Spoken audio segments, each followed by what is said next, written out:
From Progressive Field in downtown Cleveland, Ohio, it is game number 39.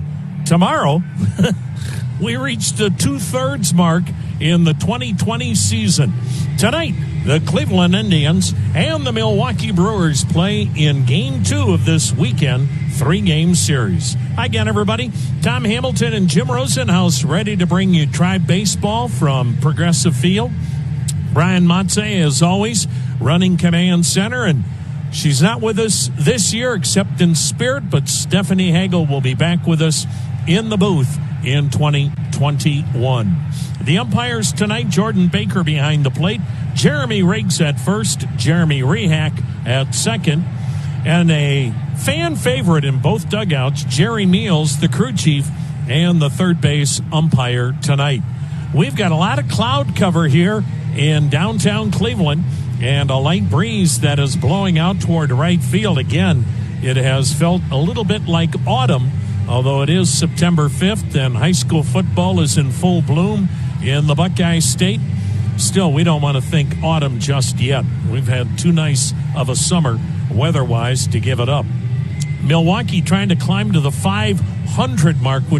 That would be a big deal in the National League Central Division because there's only one team 500 or better. That's front-running Chicago. The Cubs are 23-15, similar to the Indians, and the Brewers are in second place, 4.5 games out at 18-19. In other words, the Brewers would be in the playoffs right now because the first two teams in each division make the playoffs, and then two wild card additional teams in each league make the playoffs for a total of 8 in both the American and National Leagues and the expanded playoffs here in 2020. So, boy, every game now is really critical for Milwaukee as they're trying to scramble their way into that playoff picture. The good news for the Brewers is that outside of the Cubs, nobody in the National League Central has ever been able to get hot. The Indians, meanwhile, are in the American League Central, where right now it looks like we have 3 almost lockdown playoff teams. The Indians, the White Sox, and the Twins. The White Sox are in first place. They're a half game better than the Indians and Twins as the Indians come in at 23-15. You know the dimensions by now, but in case you forgot, 325 down the lines, 370 to the gap in left center, 375 to right center, 400 to dead center. The 19-foot wall from the left field corner to almost straightaway center. Then the rest of center, and right. The wall is 9 feet high. The Brewers will send their coaches out. Jason Lane heads to first, and Ed Cedar is at third for now. About as good a manager as the Milwaukee Brewers have ever had. Craig Counsell has really had a heck of a run in Milwaukee, and the longtime major leaguer has proven to be very adept at managing. He's got his Brewers out there in their blue jerseys with the gold and white trim and the gray pants. The Indians in the home white tonight with scripted Indians across the front of the jersey in navy blue and red trim. On the mound tonight for the Indians, Aaron Savali, 25 years of age, 6'2", 215 pounds. And he'll face Ben Gamble leading it off. The wind, and tonight's first pitch is in there, a strike. And we're underway at the corner of Carnegie in Ontario with a game time temp of 79 degrees. Gamble banged out 3 hits last night. The next pitch, and he fists it back foul, 0-2. Gamble, the hottest of all the Brewers, the left-handed hitting center fielder, batting .405 over the last 13 games. Savali works in the middle of the pitching slab. The 2-strike pitch, and it's down low, a curveball, 1-2. 3 fastballs for Aaron Savali as he will throw the 4-seam, 2-seam, and cutter along with a curve, slider, and change. Now the pitch, and it just missed in, 2-2. Savali in his recent starts has not had his good command. And by that, he's missing by a few inches. It's not like he's wild. The 2-2 is a tad high. I think Savali thought he had Gamble struck out on the last 2 pitches. Full count now on Ben Gamble hitting .247, 3 homers, 10 ribbies. The wind and payoff, and it's high. And again, Savali thought that was strike 3. So at least with the first batter, Jordan Baker, the home plate umpire, with a strike zone the size of maybe a teacup.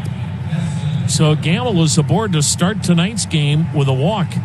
And again, Aaron Savali, when we talk about not having as good command, it's not walks. It's just missing by an inch or two in the corners. That walk, just his 7th walk issued this year in 8 starts. Here's Keston Hiura. The second baseman hits a double play ball to short. Lindor to second 1. Hernandez turns 2. And quickly, it's a 2-out, nobody on inning for the Brewers. No score as Christian Yelich having a hard-to-believe season. Arguably the best all-around player in the National League, hitting .198, 9 homers, 18 ribbies. For the Indians, better give you the defense before this inning is over. Josh Naylor in left, Oscar Mercado patrols center, Tyler Naquin in right. Savali the wind, the pitch. Yelich takes a high fastball. On the infield, Carlos Santana at first, Cesar Hernandez at second, Francisco Lindor at short, Jose Ramirez at third, and Sandy Leon catching. The next delivery is in there, a strike. 1 ball, 1 strike on Christian Yelich. Into the motion and the pitch. And a check on a cutter in. Ball 2, 2-1. We're looking at a guy here in Christian Yelich that the last 2 years has batted .327, averaging 40 homers. The pitch, and he bangs it sharply to first, knocked down by Santana. He'll make the play himself to retire Yelich. T Tires handle any surface or season. All 3 tires are backed by a best-in-class mileage warranty, so you can have the confidence to tackle the road and what lies beyond. Learn more at CooperTire.com. Go with the Coopers. Cleveland's news, talk, and sports on WTAM 1100 and 106.9 FM. Well, the Indians faced an incredible right-hander last night in Corbin Burns. I'll tell you what Sandy Alomar thought of him in a moment. And boy, they've got almost as tough an assignment tonight, although hard to imagine Brandon Woodruff can be any better than Corbin Burns was last night. No score in the first. Cesar Hernandez batting left-handed, switch hitting second baseman, and the first pitch is outside a ball. This is another guy that throws in the upper 90s. Fastball, sinker, curve, slider, changeup. 6'4", 243. Brandon Woodruff, 27 years of age. He rocks, he fires. Hernandez takes a little outside, ball 2. Well, you've got back-to-back guys, Woodruff and Burns. They're throwing their sinker in the mid-90s and upper 90s. Sinker. Good luck with that. Now the wind, and Woodruff's 2-0, and that's a strike, 2-1. Hernandez batting .267, couple of homers, 11 RBIs. Second in the league in doubles with 13. Woodruff rocks and delivers, and the pitch swung on a looping liner up the middle by the diving Hiura into center, a base hit. The second baseman almost made a diving catch toward the bag. Hernandez didn't smoke it, but the line drive had enough giddy up to get by Hiura and into center field for a leadoff single, and that'll bring up Jose Ramirez. Christian Yelich in left tonight, Ben Gamble in center, Ryan Braun in right. Jace Peterson at first, Keston Hiura at second, Luis Arcia. I beg your pardon. It is Orlando Arcia at short with Luis Urias at third and Omar Narvaez the catcher. Ramirez taking, it's in there, a strike. Narvaez is a guy that the Indians have seen a lot of behind the plate in Seattle and also in Chicago, and he's a guy you can run on when he's catching. Woodruff for the set at the belt. And the 0-1. Inside, jumping back is Ramirez from the hard stuff, and the count 1-1. Brandon Woodruff, like Aaron Savali, has never faced the Indians, or in Savali's case, the Brewers. Now the 1-1 to Ramirez, and he waves at a changeup. And the count 1-2. Woodruff is 2-3, ERA 3.67, 8 starts. He's only going 5 innings to start. He averages 10 strikeouts, 3 walks per 9 innings. Brewers overload the right side of the infield. Outfield deep toward right. Toss to first, and Hernandez dives back and grabs the bag with his right hand. No score first inning. Cloudy night, light breeze blowing out, a delightful 79 degrees at the lakefront. Woodruff is ready. The pitch, and it's swung on, socked high in the air to center, but not deep. Gamble is camped under it, and Ramirez is out number 1. And here's Francisco Lindor.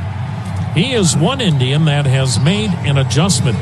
And manager Sandy Alomar was saying before the game tonight, he really feels like this 60-game schedule is playing games with some of the hitters' psyches. He said, look, Christian Yelich is an example with Milwaukee. He said, you're not going to find a better player than Yelich, but look at his numbers. And the same can be said with some of the Indians hitters. And Sandy feels like the hitters that get off to slow starts are now trying to do too much to catch up in this shortened season. Lindor batting left-handed. The pitch to him, and it's in there, a strike on a curveball. Lindor got off to a rough start, but instead of trying to hit 8-run homers, Lindor has gone back to simplifying everything, staying up the middle, hitting line drives, and the result is, over the last 2 weeks, Frankie Lindor's batting .370. The 0-1, and a changeup is outside, 1-1. Sandy feels, and you look around, there are a lot of star players in baseball having bad 2020 seasons, and Sandy thinks a lot of it is the 60-game schedule. It's almost like guys started to panic after a slow start. Lindor checks on a fastball in, and the count 2 balls and a strike. So Sandy was saying what hitters now have to do is go, look, there are 3 weeks left in the season. I'm not going to have the kind of numbers I normally put up. Forget about it. The 2-1 outside, he went with a changeup, 3-1. And Sandy Alomar says what guys have to do now is come to the ballpark. Your approach has to be not what do I do to get my numbers? What do I do to help the team win? Just focus on that. Now the set by Woodruff and the 3-1 to Lindor. Way outside, missed with a fastball, and so Woodruff with a walk of Lindor. That means Hernandez advances to second, and now Carlos Santana to the plate. And this is one guy that really needs to heed that advice. And what Sandy was saying is, look, I'm not saying any of the Indians hitters that are struggling are selfish and they're only thinking about themselves, but he said sometimes your mindset is, look, I've got to do this, I've got to do that. And look, this is a numbers-driven game, but just forget about it. A slow start this year, you just can't catch up. The pitch now to Santana, batting left-handed. A swing and a foul upstairs, strike 1. In the past, we saw it last year with Jose Ramirez. Jose Ramirez, a year ago, through the first 3 months of this season, was batting .214 with 5 homers. Then in July and August, he hit .320 with 18 homers. This year, you don't have that luxury of time. Now the 0-1, and it's inside. Santana spun out of there like he was going to get hit, but it was a strike. And the count is 0-2, and that's an indication right there that the guy that leads baseball in walks has started to lose the feel of the strike zone. Woodruff up in the count 0-2. 2 on, 1 out, no score. The set and the pitch. Inside, that one almost got the belt buckle as Santana jumped back. 1-2. Hey, to get your best deal on any new or used car, go to Sunnyside Honda, I-71 and Pearl Road in Middleburg Heights, or check out all of their inventory and their current specials online at sunnysidehonda.com. Now the 1-2. A swing and a high fly ball to shallow left. Yelich coming in, and he's camped under it. Santana's out number 2. Hernandez has to stay at second. Lindor stays at first. No score in the first inning. And the Indians' best hitter this year comes to the plate in Franmil Reyes. The right-handed hitting DH. Reyes is second in the American League with a .331 batting average. He also has 8 bombs and 25 RBIs. The problem for Reyes has been most of his damage has been done on the road and not here at Progressive Field. Stark difference in his numbers at home versus on the road. 2 out, 2 on, no score, first inning. Woodruff checks second, comes to the plate, and it's a little in, ball 1. On the road, Franmil Reyes is hitting almost 100 points better than he is at home. .372 with 7 homers on the road, .276, 1 homer at home. Now the set in the pitch. A swing and a jam chop foul off to the left as Woodruff got that ball in on the thumbs of Reyes. And that's where the Brewers are trying to pound Reyes. He gets his arms extended. He has such good power and ability to drive the ball out of the park the other way. Outfield toward left, fairly deep. Infield pulled to the left, no shift. Now the 1-1 delivery. And Reyes swings and fouls back the 96-mile-an-hour sinker. And the count 1-2. Cooper Tire is a proud partner of the Cleveland Indians. Go with the Coopers. Now, so far, the Brewers' game plan, at least with Woodruff, just try to stay in on the hands with a fastball on Reyes. Reyes square stance, deep in the box. No score, first inning, 2 out, 2 on for Cleveland. The next delivery, and Reyes takes, and it's a little bit low, a changeup. And the count now goes to 2 balls, 2 strikes, 2 outs, 2 on, no score.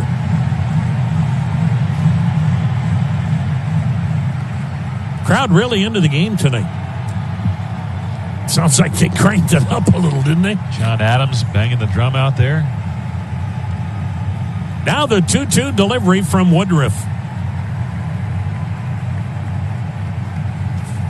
Down low in the dirt, trying to get him to chase the slider. And the count is full, so traveling time for Hernandez at second and Lindor at first.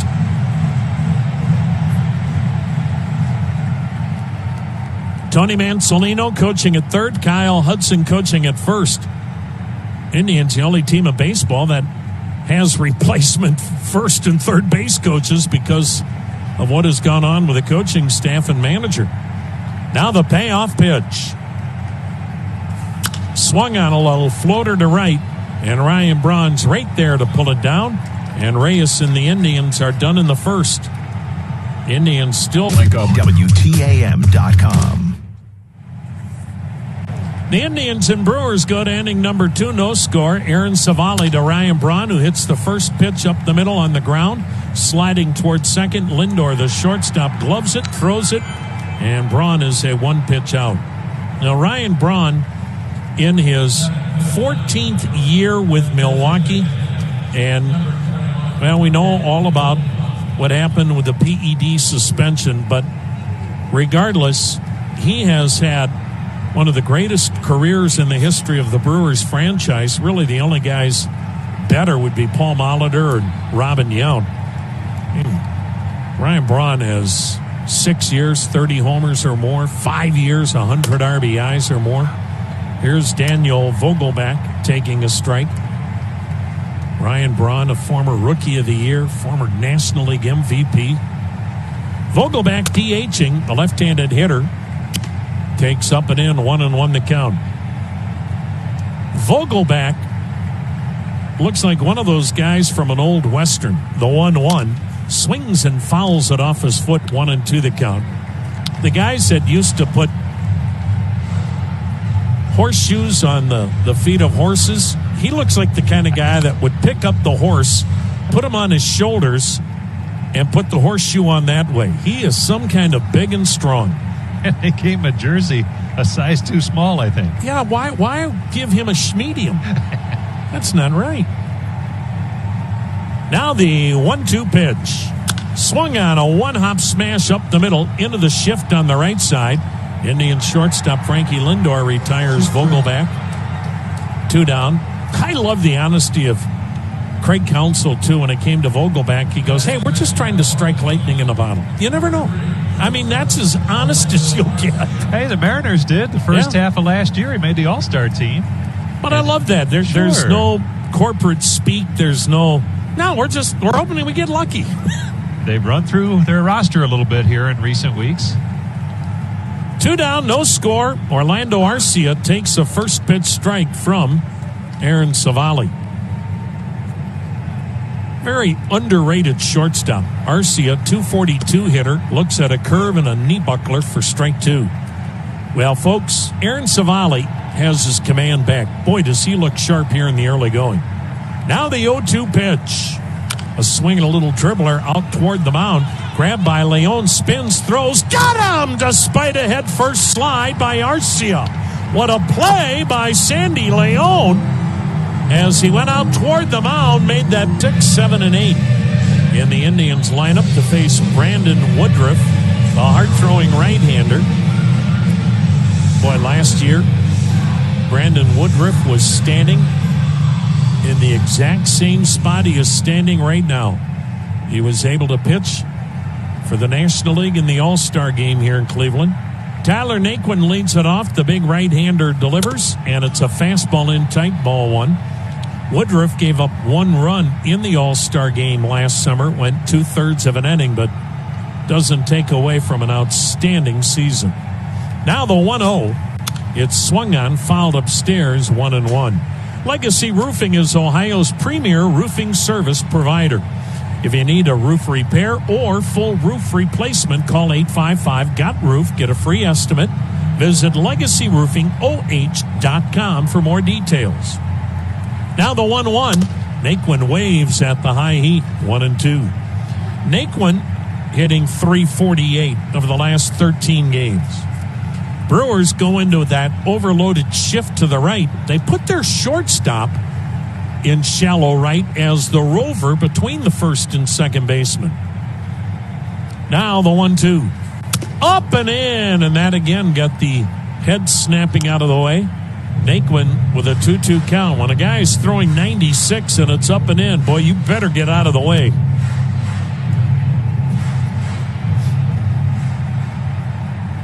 Woodruff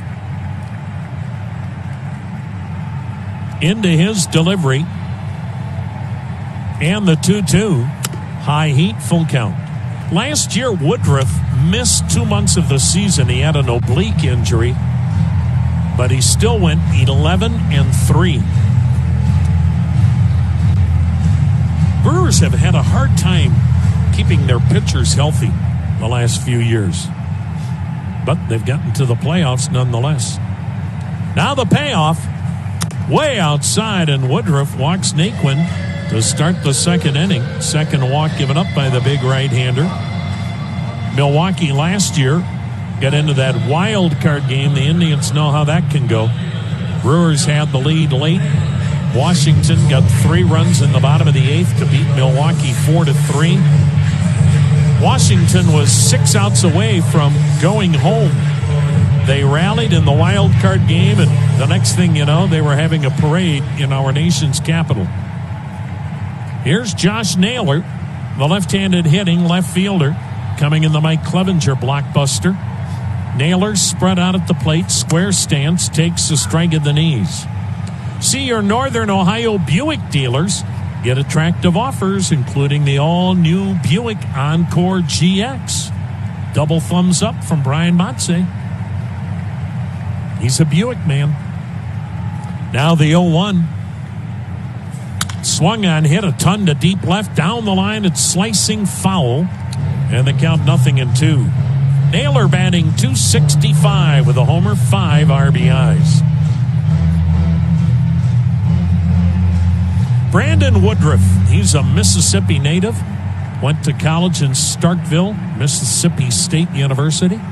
The 0-2, swinging a little jam job, rolled toward first, but it evidently hit Naylor on the foot in the batter's box, so it's a dead ball.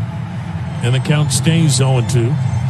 We've talked at length about the amount of great players that have come out of Mississippi State. Raffy Palmeiro, Will Clark, Bobby Thigpen, Jeff Brantley. And that's all from one team back in the 80s.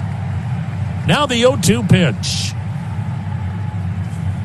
And it's low, 1-2. And you think of it, you're in the SEC, far and away the best baseball conference in America. And Mississippi State has got to fight the likes of Florida, Georgia, Ole Miss, LSU, Arkansas. Now the 1-2. Swing and a miss. Naylor is strikeout victim number 1. And let's face it, I am by no means disparaging Mississippi State, but that's not like one of those attractive SEC destinations. Terrific school, terrific campus, whatnot, but it isn't maybe the glitz and glamour of, say, Georgia, even Alabama, Florida, LSU. You better get kids like this to stay home and in-state. Yep. And they did a good job with that. Sandy Leon, the switch hitter, batting left-handed as the throw has Naquin diving back to first. Boy, they've had some success, though, occasionally in football, but obviously baseball's gone well. And usually when Mississippi State is good in football, a probation is right around the corner. That's where Mike Leach is now, too, isn't it? Oh, yeah. No score, second inning. He's perfect for there, isn't he? The set and the pitch, and it's a curveball strike. And I don't mean Mike Leach is going to have any problems. I'm just saying he's such a character, has that wide open offense. He's the kind of guy that will do good in a school there because he'll be different than Nick Saban and the rest of the SEC. I think it'll be fun to see what Mike Leach does at Mississippi State. And kids will want to go there to play in his offense, especially. Well, if you're a quarterback, next stop NFL. Look at how many he's put in the NFL. Here's the set and the 0-1 to Leon. Leon takes high, a ball, 1-1, and you better win in baseball at Mississippi State or you get fired. I mean, they fired their coach, I think it's now been a couple of years, and they went and grabbed the guy that had done well at Indiana, not Tracy Smith. Tracy Smith took Indiana to the World Series, went to Arizona State. Then the top recruiter at Louisville took the job at Indiana. That pitch, change up away, 2-1. And then Coach Lamonis went to Indiana. Now he's at Mississippi State. I mean, Indiana's a good job. That tells you that Mississippi State in the SEC, they're going to pay you probably double what you make at Indiana. Easily. Now the set, the 2-1.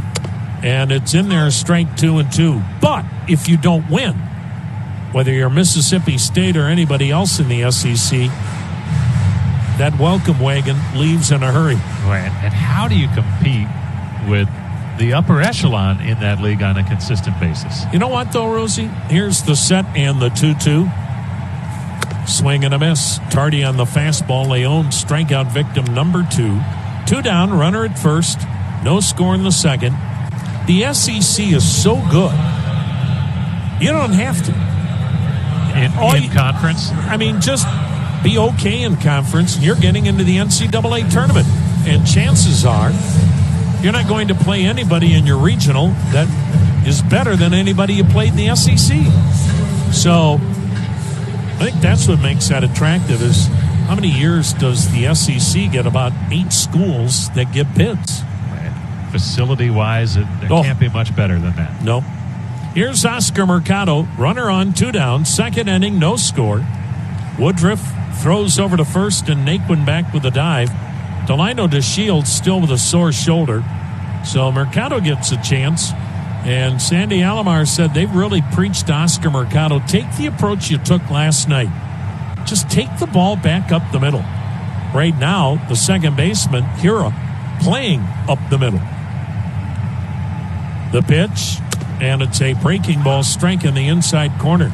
There is 90 feet between Hira and Peterson at first, who's holding Naquin. And Hira is still just to the right of second, but oh my gosh, Mercado could roll one through that acreage on the right side and have a base hit. Woodruff is ready, and the pitch, and a slider outside, ball 1, strike 1. Oscar Mercado batting .130, 3 RBIs. The Indians certainly have not given up on him. He's got an opportunity to play now. Look, that's how Delino DeShields got the center field job. Got some opportunities, cast in. Now Mercado has that chance. The pitch, and he swings and skies one. Shallow center. Hira out. The second baseman gives way to the shortstop, Arcia, in shallow center. Ben Gamble. No score. Third inning, bottom third of the Brewers lineup. The catcher, Omar Narvaez, left-handed hitter. Aaron Savali's pitch up and in. Dollar Bank, proud to be the official retail bank of the Indians. Dollar Bank continuing to be fully committed to customer needs. They have been since 1855. The 1-0. Bullseye, 1-1 the count. Narvaez hitting .175, couple of homers, 6 RBIs. He has kind of fallen back to earth. The 1-1 swung on a little floater into shallow left. That's going to get over the head of Ramirez, base hit. Omar Narvaez had a career year in Seattle in 2019.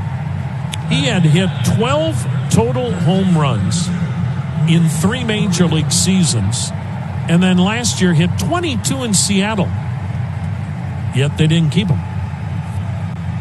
Here is Luis Urias, the right-handed hitting third baseman. A .284 average, 6 runs batted in. Right-hander against right-hander. No score, third inning. Brewers have their first hit. Narvaez not a threat to run. In fact, he'll take about a 2-foot lead at first. Now we saw the Brewers play hit and run last night. Let's see if Craig Counsell has any similar thoughts tonight. Urias taking up high a ball. Boy, we could have a huge reunion here of ex-San Diego Padres with the Indians and Brewers playing each other. Urias, he came from the Padres over the winter.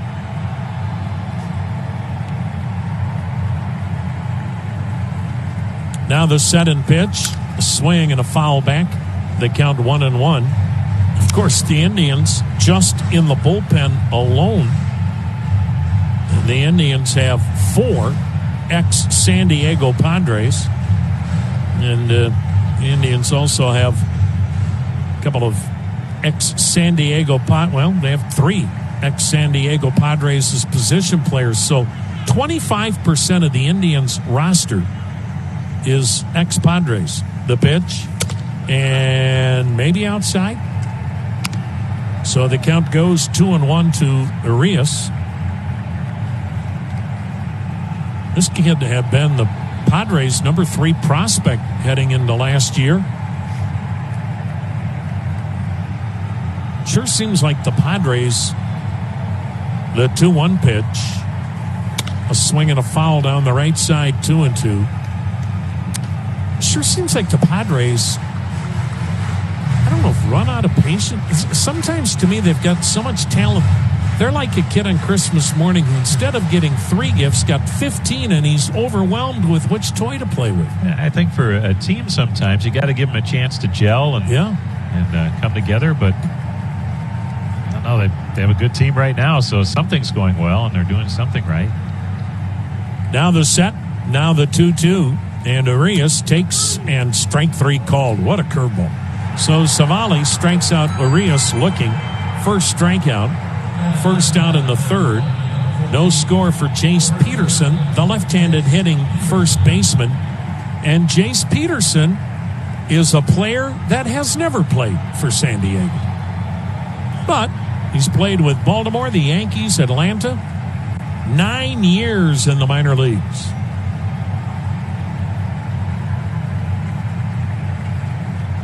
I'll tell you what, Bart Swain brought his A-game. The pitch, a swing and a smoke job to right, foul. Bartley tells us Oliver Perez debuted with the Padres in 2002. That was 5 GMs ago. We were all in junior high. Thank you, Bartley. Yeah, 5 GMs is right. Padres, they're America's farm system. Tell you what, they don't get to the playoffs this year, they may have a new GM. Oh, boy. Peterson, a .214 hitter, a homer, 2 ribbies. The pitch, up and in. 1-1 the count. It is a fun team to watch, though. I've caught some of their games with Oakland here the last 2 days. Well, think of the trade they made to get Fernando Tatis for a guy that was about done, James Shields from the White Sox. Yikes. The 1-1 in there, 1-2. Whatever A.J. Preller does, he'll never make a better trade than that one. And poor Rick Hahn of the White Sox, he's made a ton of really good trades to get them where they are. And he says, and people keep bringing up that Fernando Tatis trade. He goes, I'm not going to nail them all. Hate to miss out on a future Hall of Famer, though. The pitch, swung on, ripped foul. We'll do it again at 1-2. Hey, congratulations going out to PJ and Emily Tagadar. They were married today at St. Raphael's in Bay Village. So congratulations to PJ and Emily Tagadar. And, of course, congrats to their great parents, Kathy and Tim Tagadar, Sandy and Chris Herman. The set and the 1-2 pitch, swing and a bouncing ball to second. Hernandez goes to second 1. Lindor has no relay. Ball was not hit hard enough. So Narvaez is forced out at second for the second out. Peterson on at first with the fielder's choice. Top of the order in Ben Gamble. High school sweethearts at Avon Lake High School. And PJ and Emily, now Mr. and Mrs. Tagadar. And again, great families. Chris and Sandy Herman and Tim and Kathy Tagadar. Great moms and dads, and they raised 2 terrific young people. Here's Ben Gamble, the leadoff hitter, walked his first time up. He takes a little bit high, ball 1.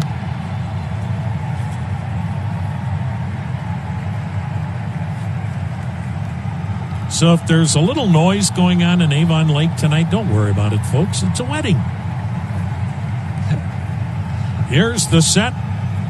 Here's the 1-0. Runner goes, pitches high. Leon's throw to second a little bit late, but Lindor still got a tag on the sliding Peterson. That ball was tailing to the first base side of second, and Lindor was grabbing it and tagging Peterson, who was already by him. And we'll see if the Indians challenge the call. Boy, Leon got rid of it quickly, as Leon has thrown out 1 of 6 would-be base stealers. The Indians will let the call stand. Peterson has his first steal. And the Brewers put a runner in scoring position with 2 down here in the third inning. No score, and Gamble with a 2-0 count. Better be careful with this guy, the hottest of all the Brewers. Now the set, now the 2-0. A swing and a foul tip into the glove of Leon. 2-1.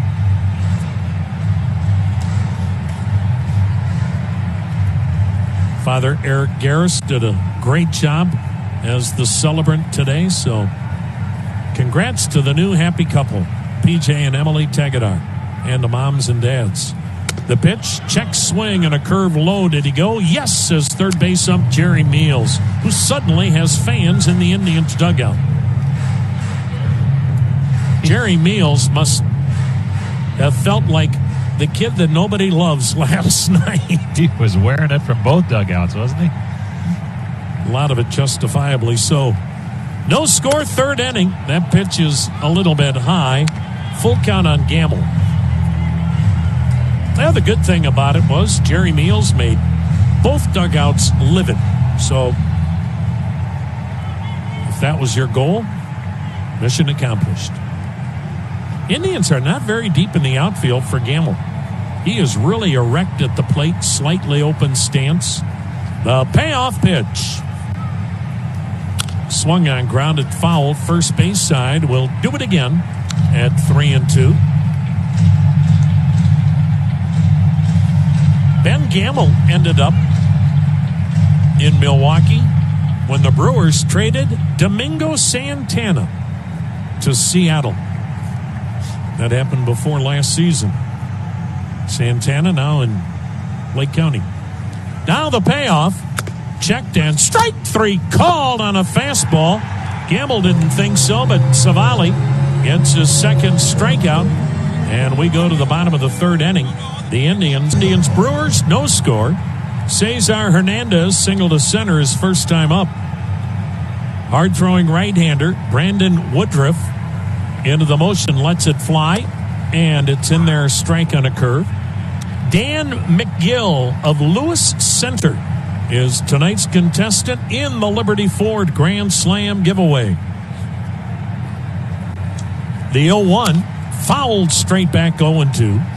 If the Indians would hit a grand slam here in inning number 3, Dan McGill of Lewis Center would win a 2020 Ford Mustang from Liberty Ford. Sign up at libertyford.com. Now the next pitch is strike three called on the inside corner. Now Hernandez is in disbelief. Let's pause 10 seconds for a station ID on the Cleveland Clinic Indians Radio Network. News updates at the top and bottom of the hour. When you need to know on Twitter. And breaking news when it happens. This is News Radio WTAM 1100, Cleveland. Tom Hamilton, Jim Rosenhaus, Brian Montse, bringing you Tribe Baseball on a beautiful Saturday evening off the shores of Lake Erie. No score as Jose Ramirez takes a strike.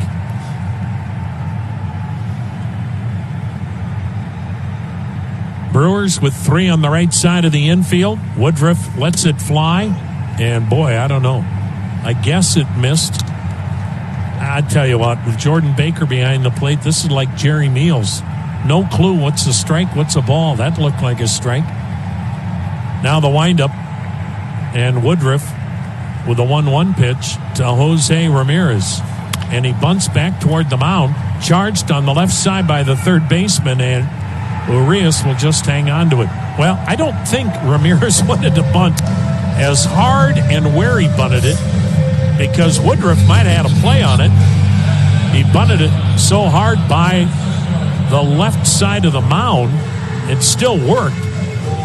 But with that shift, all you want to do is drop one down the third baseline. So, Jose Ramirez will take the bunt single with 1 down here in the third. No score, and Frankie Lindor, who walked his first time up, steps to the plate. No shift for Lindor. The outfield straight away, medium deep. Toss to first, Ramirez back with a dive. Ramirez second in the American League with 8 steals. He has not been caught. Well, the way the Indians are swinging it, especially against good pitching, they need to try to create some runs and not just sit back and wait. Ramirez has pretty good lead. Woodruff is ready.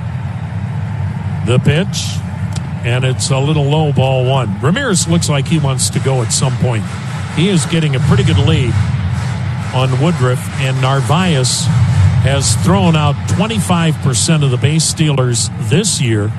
Last year in Seattle, he threw out 12% of the would-be base stealers. So, again, Narvaez is a guy that teams will try to run on a lot. The 1-0, there he goes. Pitches outside. Narvaez, the throw, bounces in.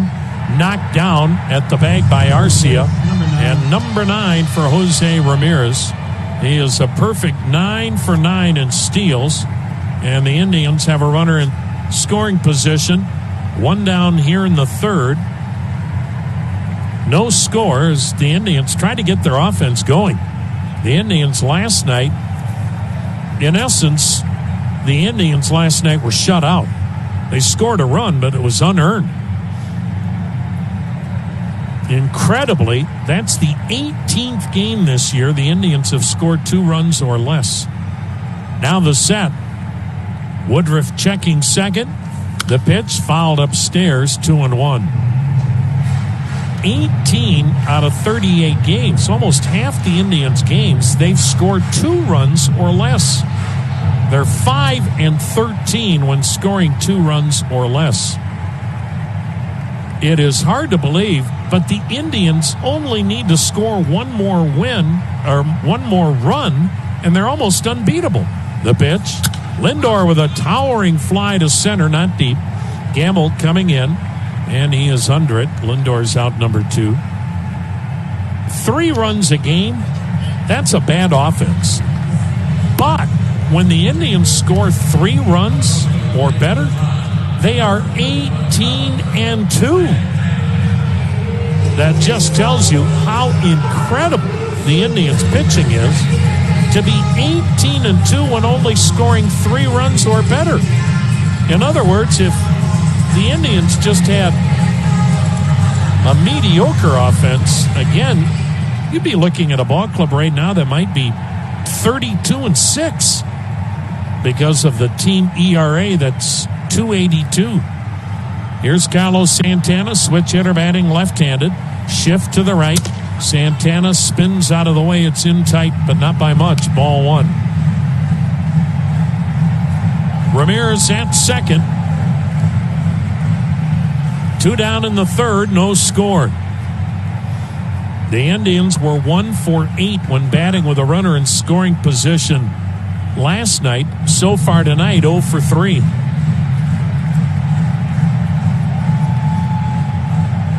Ramirez, a bunt single, stole second. He's there with 2 down. Santana flied out to left his first time up. Woodruff is ready. Here it comes. And he went soft, and the changeup caught the outside corner for a strike, 1-1. This guy, he's been throwing a few breaking balls, but mostly hard stuff and changeups from Brandon Woodruff. And how many times have we seen that work against the Tribe offense here in 2020? Fastballs, changeups. The set and the 1-1. Swung on, hit in the air toward left center, but not deep and not hard. Christian Yelich, the left fielder, makes the catch. And the Indians, once again, can't get that run in from second. Tribe and Brewers, no score. No score, Indians and Brewers. We head to the 4th inning here at Progressive Field as Aaron Savali's back to work. Keston Hiura at the plate, and Hiura takes a breaking ball on the outside corner, strike 1. Hiura bounced into a double play his first time up back in the 1st inning. Next pitch from Savali, sails high and tight. Ball 1, 1-1 to count on Hiura. Jim Rosenhaus along with Tom Hamilton. Great night for baseball downtown. The 1-1 fastball just missed outside, 2-1.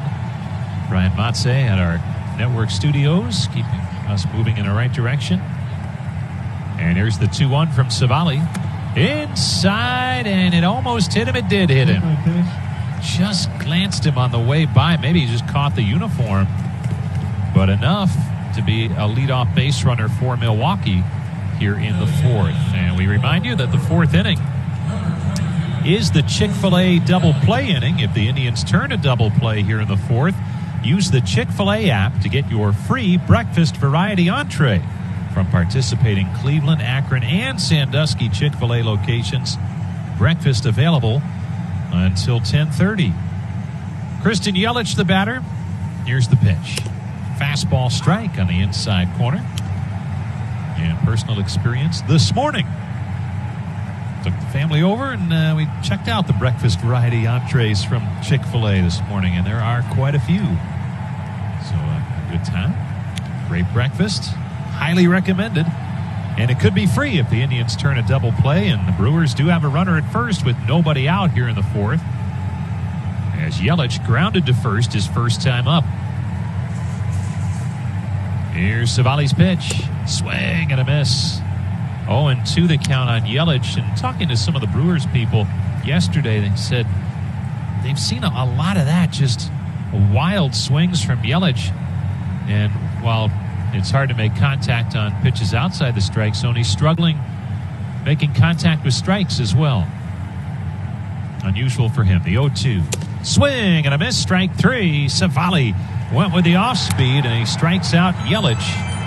That's the second strikeout for Savali. We'll make it our Ohio Cat strikeout of the night. Whether you're looking to buy, lease, or rent equipment, Ohio Cat and the Cat Rental Store have the right solution.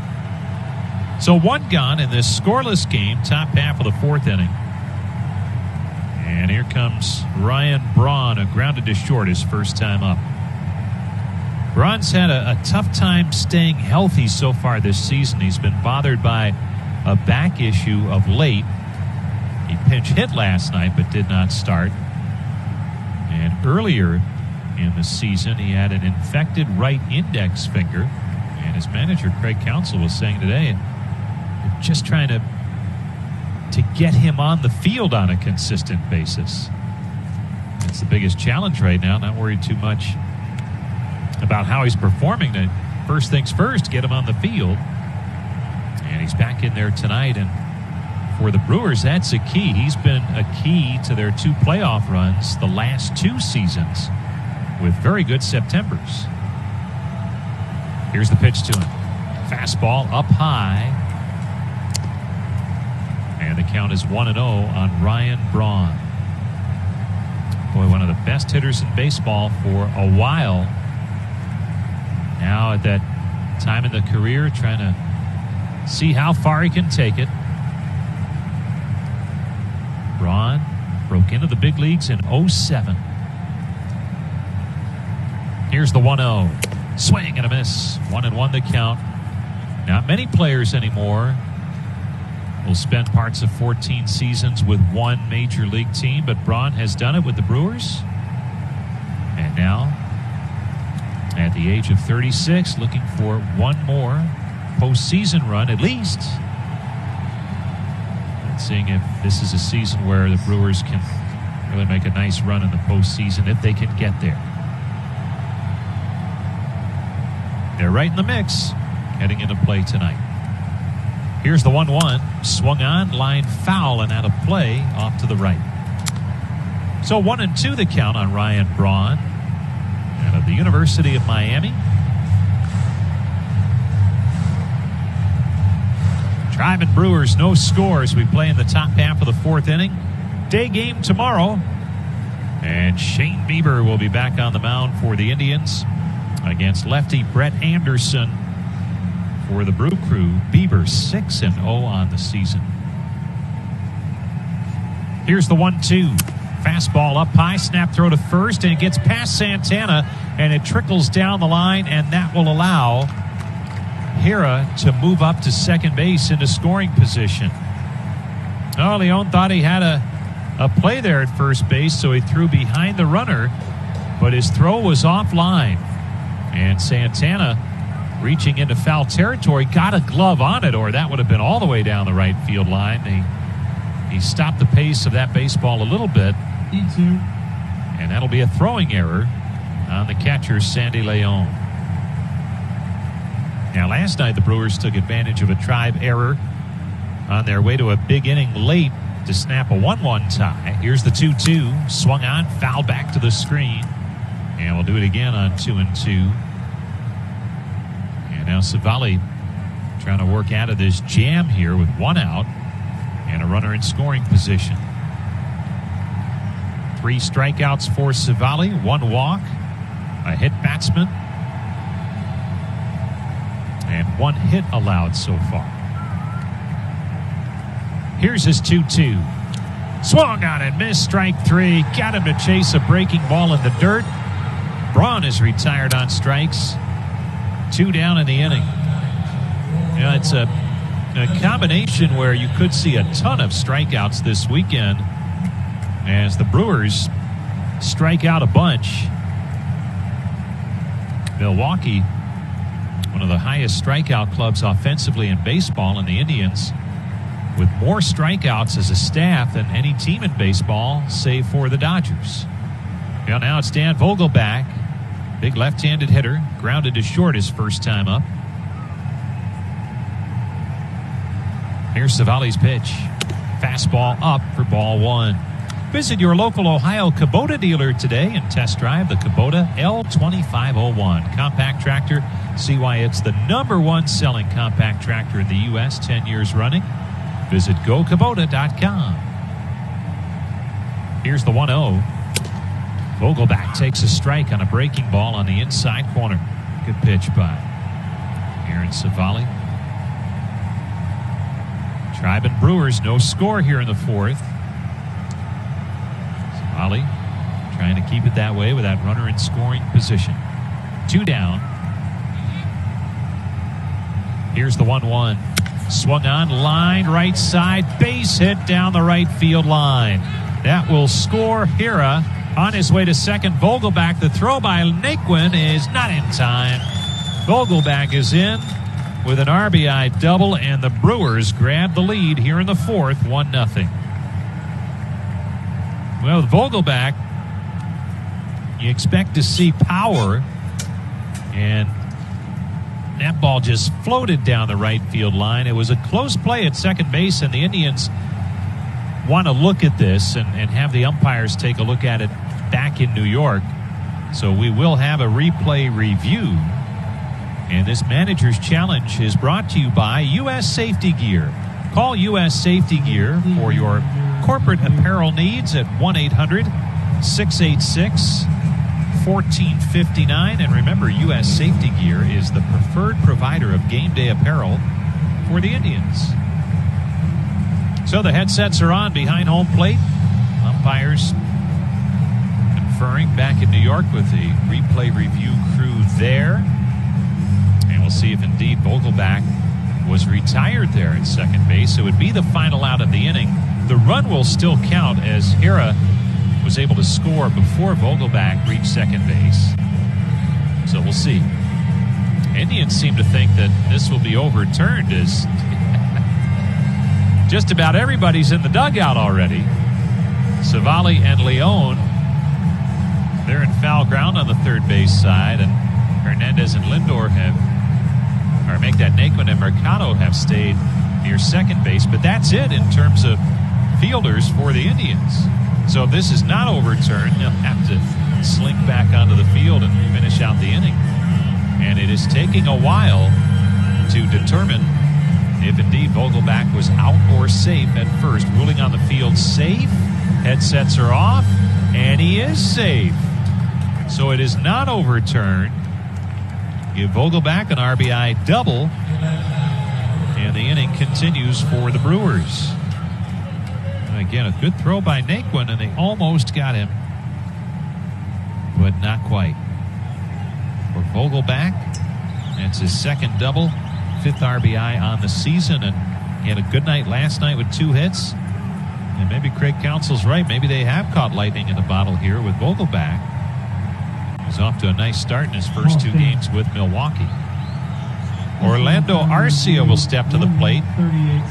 Arcia tapped out to the catcher his first time up. So 1-0 Milwaukee on the RBI double by Vogelbach. Here's Savali's pitch.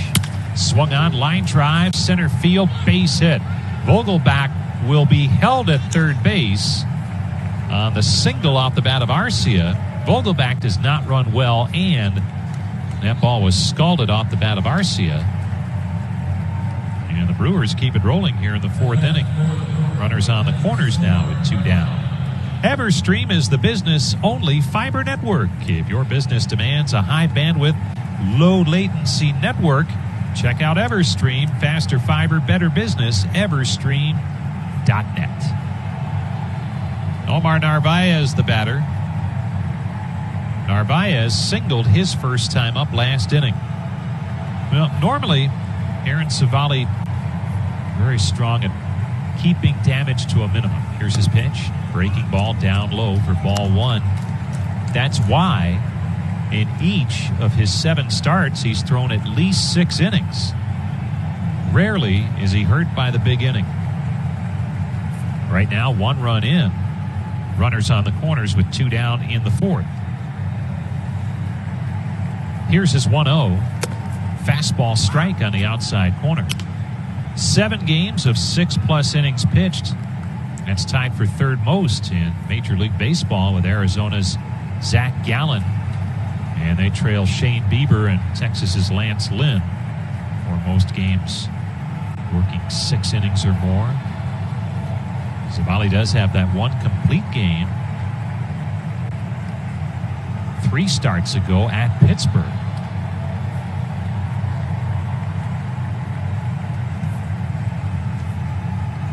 One and 1 the count on Narvaez. The pitch to him. Off speed, low and in. 2-1 the count on the left-handed hitting catcher, Omar Narvaez. A run on 3 hits now for Milwaukee. The 2-1 pitch is on its way. Swung on, popped him up. Foul down the left side, out of play. And it's now 2-2 on Narvaez. Omar Narvaez, Tom mentioning earlier, big season last year with the Mariners with that career best 22 home runs. This past December, the Brewers sent pitcher Adam Hill and a competitive balance round B selection to Seattle for Narvaez. The 2-2 swung on, chopped foul at home plate. We were talking last night that one of the biggest challenges for Milwaukee this season after reaching the postseason the last 2 years, 13 players off of the 25-man roster for the wild card playoff game a year ago, gone. Not a part of it now. And that includes their catcher from a year ago who had a big season, Yasmani Grandal. He signed a free agent deal with the White Sox in the offseason, so they needed catching. Went out and got Narvaez. Now the 2-2. Swung on, ripped foul outside of first base. So we'll do it again on 2-2. And this has been a challenging inning for Savali. He's at 23 pitches for the inning. As he stands out there with 2 down, Vogel back at 3rd, Arcia on at 1st. And Narvaez pesky right now at the plate. Here's the pitch. Fastball up high, ball 3. So 3-2 the count now on Omar Narvaez. Infield with the shift on for him. 3 on that right side, although Lindor not that far from the second base bag. Outfield plays him to the opposite field. Big gap in right center. Here's the 3-2. Swing and a miss, strike 3. Got him with the hard stuff. Franmil Reyes to lead things off for the Indians as we head to the bottom half of the 4th. Tribe trailing 1-0. Time for our Cleveland Clinic caregiver shout out. You know, you have 206 bones in your body, and Cleveland Clinic cares for every one of them. They are #1 in Ohio for orthopedics. Get the care you need when you need it. Visit clevelandclinic.org/ortho. Brandon Woodruff back to work. He's been solid. Reyes line to right first time up. Swings and misses at the high, hard fastball for strike 1. Woodruff has allowed 2 hits. He has walked a pair and struck out 3. That mid to upper 90s fastball is where it starts. Here's his 0-1. Fastball just missed. 1-1 the count. And then he's mixed in a good changeup too. The big right-hander into the windup. And here comes his 1-1. Swung on, chopped foul at home plate. Counts now 1-2. Brandon Woodruff on Monday became a dad for the first time. Daughter Elise welcomed in on Monday, and his wife Joni. We're fortunate to have Dad home. He just made it, he was saying yesterday. He pitched last Sunday. Here's the 1-2. Swung on, line drive, foul off to the right side into the club seats. And Joni was not due for a couple of days, but he said, I'll sneak home on Monday. He pitched on Sunday, and he just made it. And he says, as every dad does, first time, second time, whatever, it's the best thing that's ever happened to him. Here's the 1-2. Fastball low and in, 2-2. And needless to say, tough to leave and come back, but ready to pitch today. A different kind of week, certainly, in terms of preparing for a start, but throwing the ball well here tonight. Here comes the 2-2. Swung on, that's chopped foul outside of third, and as Michael Brantley used to say when he was here, you get your baby muscles. And I think Mike Trout can attest earlier this season, hit a bunch of home runs when he came back to play after his wife gave birth, their first child, Brandon Woodruff. He's running on fumes, but throwing the ball well. Here's the 2-2. Called strike on the outside corner. Strike 3 called on Reyes. Strikeout number 4 for Woodruff. So 1 down. Here's Tyler Naquin, who walked his first time up. Indians trying to get something going against Brandon Woodruff. You could say he's the Brewers' best. He certainly has that resume. Although after last night, seeing Corbin Burns, he had tremendous stuff. So the Brewers with a pretty good 1-2 punch as postseason gets closer. Here's the pitch to Naquin. Swung on, foul back into the net. That's the challenge this weekend here for the Tribe. They're seeing the best the Brewers have starting pitching-wise. And Indians trying to make some headway here in the 4th inning, trailing 1-0. Naquin's been a hot hitter. Digs in with an 0-1 count. Here's Woodruff's pitch. Swing and a miss. More good heat at 95 up. And Naquin couldn't catch up. Naquin last 13 games hitting at a .348 clip, and more importantly, he's driven in 14 runs in those 13 games. 0-2 count here. The pitch. Called strike 3 on the outside corner. Fastball at 97. Catches Naquin looking. 2 down in the inning.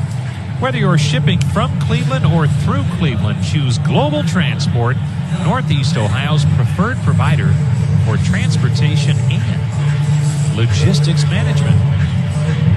On the Elk and Elk Injury Report, serious lawyers for serious injuries. Call 1-800-ELK-OHIO.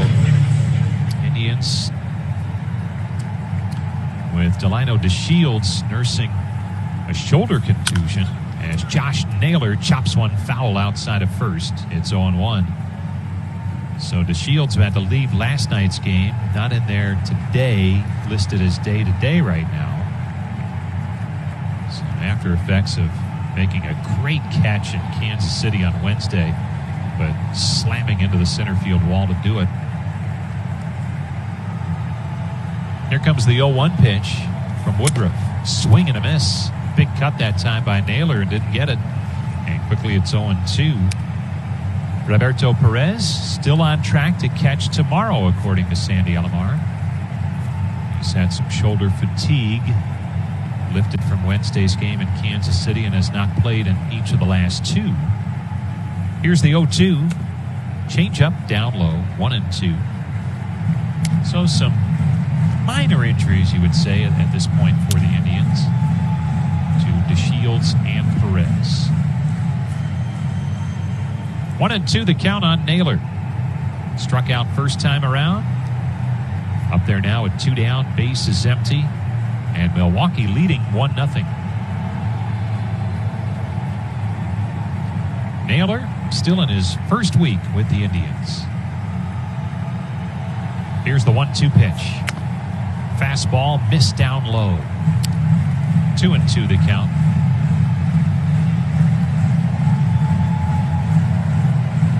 Naylor now 3 for 14 with the Indians. Good at-bats, though, for the most part. Seems to have a real good approach at the plate. Here's the 2-2. Swung on, blasted foul off to the left, in and out of the upper deck. And the count remains 2-2. Josh Naylor. Out of the Toronto area, Mississauga, Ontario.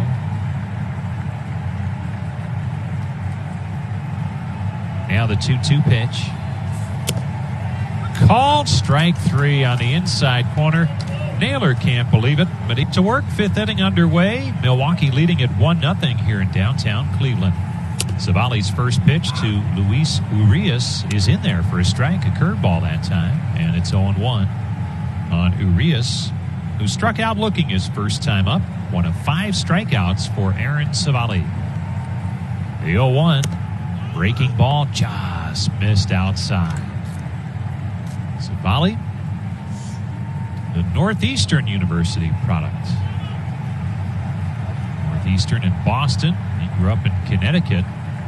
Here's the 1-1. Swung on, ground ball to the second baseman Hernandez. He's up with it, flips on to first in time for the out. 1 away in the top half of the 5th inning. Keep your business operating with Ohio's expert commercial truck dealerships, Valley Ford Truck and Valley Ford of Huron. They are your full-line Ford Transit and Super Duty truck leaders. Jace Peterson, the batter, reached on a fielder's choice and stole a base. His first time up in the 3rd inning. The pitch to him. Fastball just missed outside. Savali looked at Northeastern, said it was a great combination of engineering and baseball. Good opportunity for baseball and allowed him to major in engineering. As he delivers a strike on the inside corner, it's 1-1. Here's the 1-1 pitch. Swung on, foul tipped, and it's 1-2. And one of the attractive features of the baseball program is they would make a spring trip to Florida each spring and play the Red Sox in an exhibition game, which was always a thrill. Here's the 1-2. Up high, 2-2. And it was more than just a thrill for Aaron Savali. It may have vaulted his career to heights that allowed him to be where he is today. Now, it might have happened anyway. Here's the 2-2 pitch. Swung on. There's a line drive to right. Right there, though, is Naquin, who makes the catch of the screamer off the bat of Jace Peterson. 2 down in the inning. Don't forget, at Dunkin' Donuts, you can fall into something comfortable with all of your pumpkin favorites, plus new drinks like oat milk lattes. They're creamy without the dairy. Use the Dunkin' app for your contactless ordering. And remember, Cleveland runs on Dunkin'. So Northeastern's playing the Red Sox in 2015, and Savali, he's not in the rotation as a sophomore. Here's the pitch, and Ben Gamble grounds it to the second baseman Hernandez, who throws on to first in time for the out to retire the side.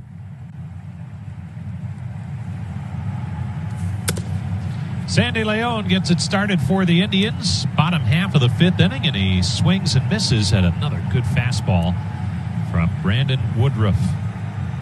Drive down 1-0 to the Brewers as Woodruff, the Brewers right-hander, back to it. The 0-1, swung on and missed. And quickly it's 0-2. I want to say hello to our season ticket holder of the game, Troy Baker. 19 years a season ticket holder out of Shelby, Ohio. Thanks to Troy Baker and all of those who are season ticket holders for the Tribe. 19 years. How about that? Here's the 0-2. Fastball up high, 1-2. And season ticket holders and all the fans of the Indians, we miss you out here at the ballpark for sure. I mean, it sounds like you're all here tonight, but boy, you look out there and that is the biggest difference in what's happening in this 2020 season. Here's the 1-2. Waved at it, missed, strike 3. Nasty breaking ball gets Leon for strikeout number 7. 4 in a row over the last 2 innings by Woodruff. Number 9 hitter Oscar Mercado steps in. He popped a short first time up. Dollar Bank is proud to be the official retail bank of the Indians. Dollar Bank continues to be fully committed to customer needs and has been since 1855. Mercado with a pinch hit last night. Nice opportunity here for him to get back in there in center field. Here's the pitch from Woodruff. Swung on, fouled back into the net.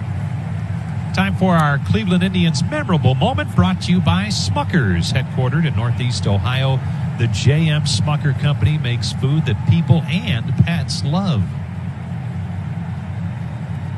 And a good memorable moment from 1997, this date, for the Indians' acting manager, Sandy Alomar. 3 hits, 4 runs driven in a Tribe win over the White Sox, 11-1. The 0-1 swung on, bounced foul outside of third. And for Sandy in 1997, that was just another day at the office. His greatest season as a player was 1997, as he hit .324, 21 homers, 83 driven in, the All-Star Game MVP, and a rather large home run off of Mariano Rivera in the postseason. Just a great year for Sandy Alomar, 1997. Here's the 0-2. Outside, 1-2. And Sandy's done a great job as the acting manager with Terry Francona away from the ball club for medical reasons for an extended period.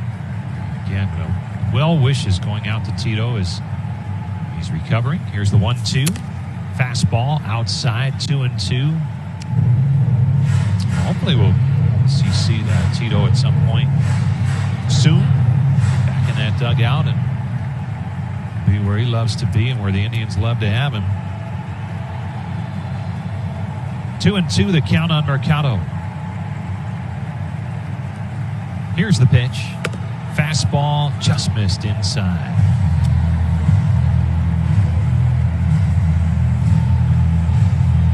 3-2, the count on Mercado. Indians trying to get something going. They had 2 men aboard in the first inning, including a runner in scoring position, but could not score. Another runner in scoring position in the third, and they came up empty.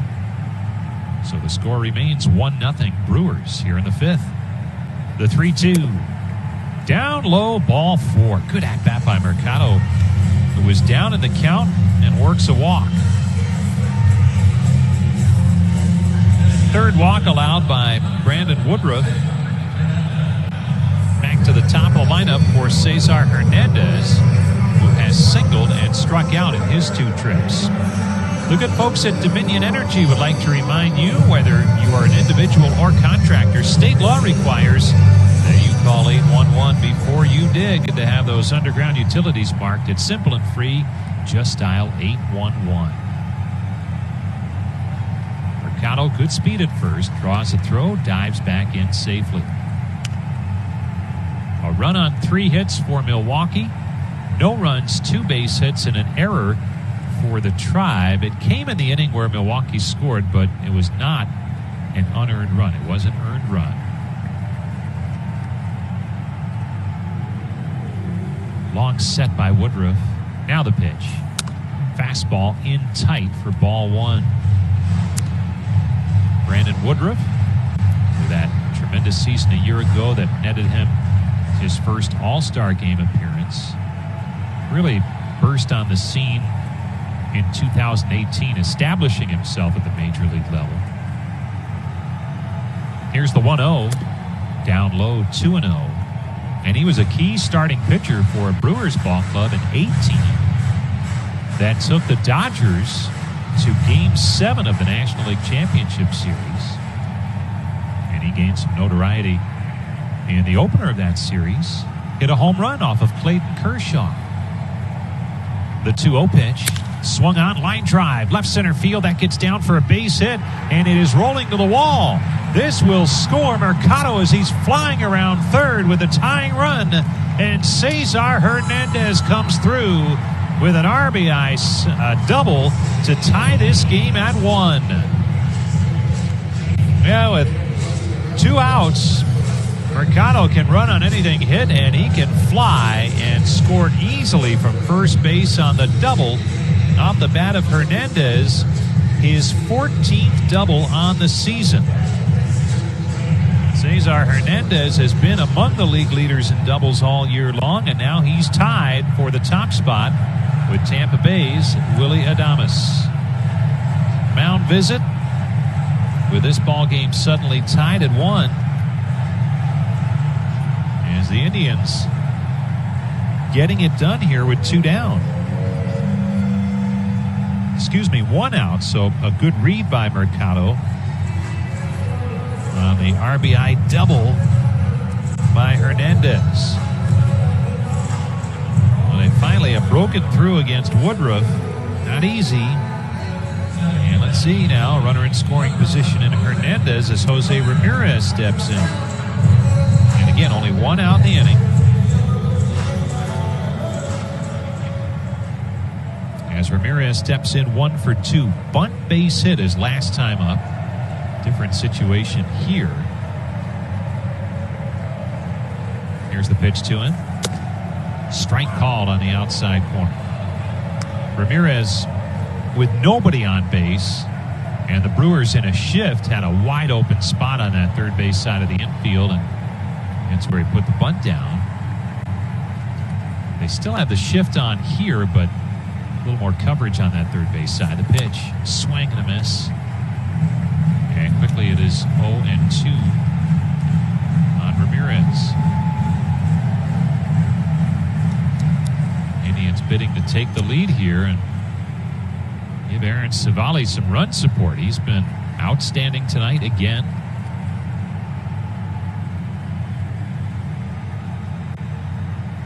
Long set, the 0-2. Swung on, foul back. And it remains 0-2 on Jose Ramirez. Don't forget, for a limited time, McDonald's is selling large drink koozies for just $5. The proceeds benefit Ronald McDonald House Charities of Northeast Ohio. Stop in at any local McDonald's soon.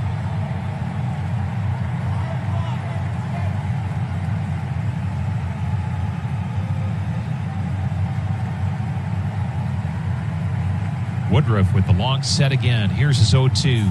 Swung on, fouled back again by Ramirez. Count remains 0-2.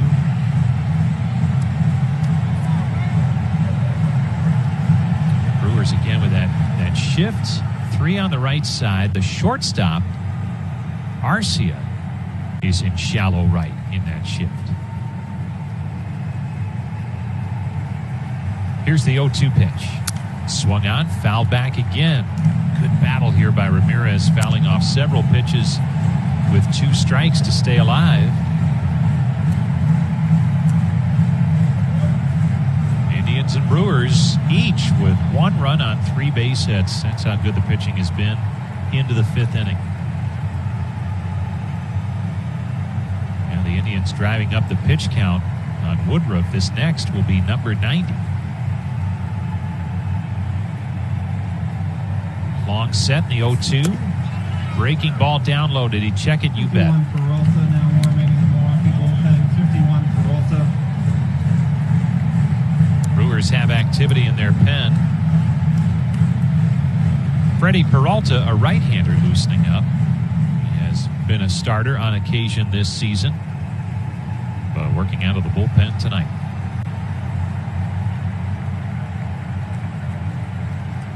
Now Woodruff checks the runner at second. That's Hernandez. Here's his pitch.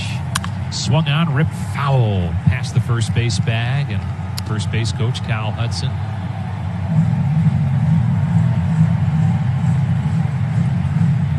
Mercado got it going with a 1-out walk. Good at-bat by Mercado, who was down in the count but worked a walk. And then he scored on the RBI double by Cesar Hernandez.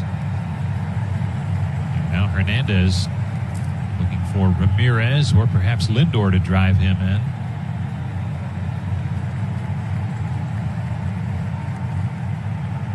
Now the 1-2 pitch.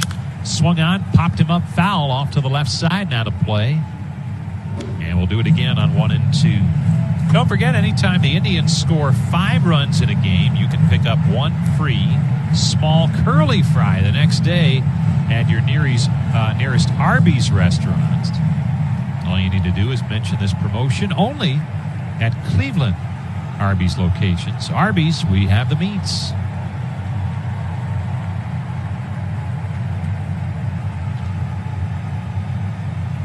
One and two, the count on Ramirez. Here's the pitch to him. Swung on, poked slowly foul up the third base side. And we will do it again on 1 and 2. And Ramirez might have broken his bat as he caught it just off the tip of the bat.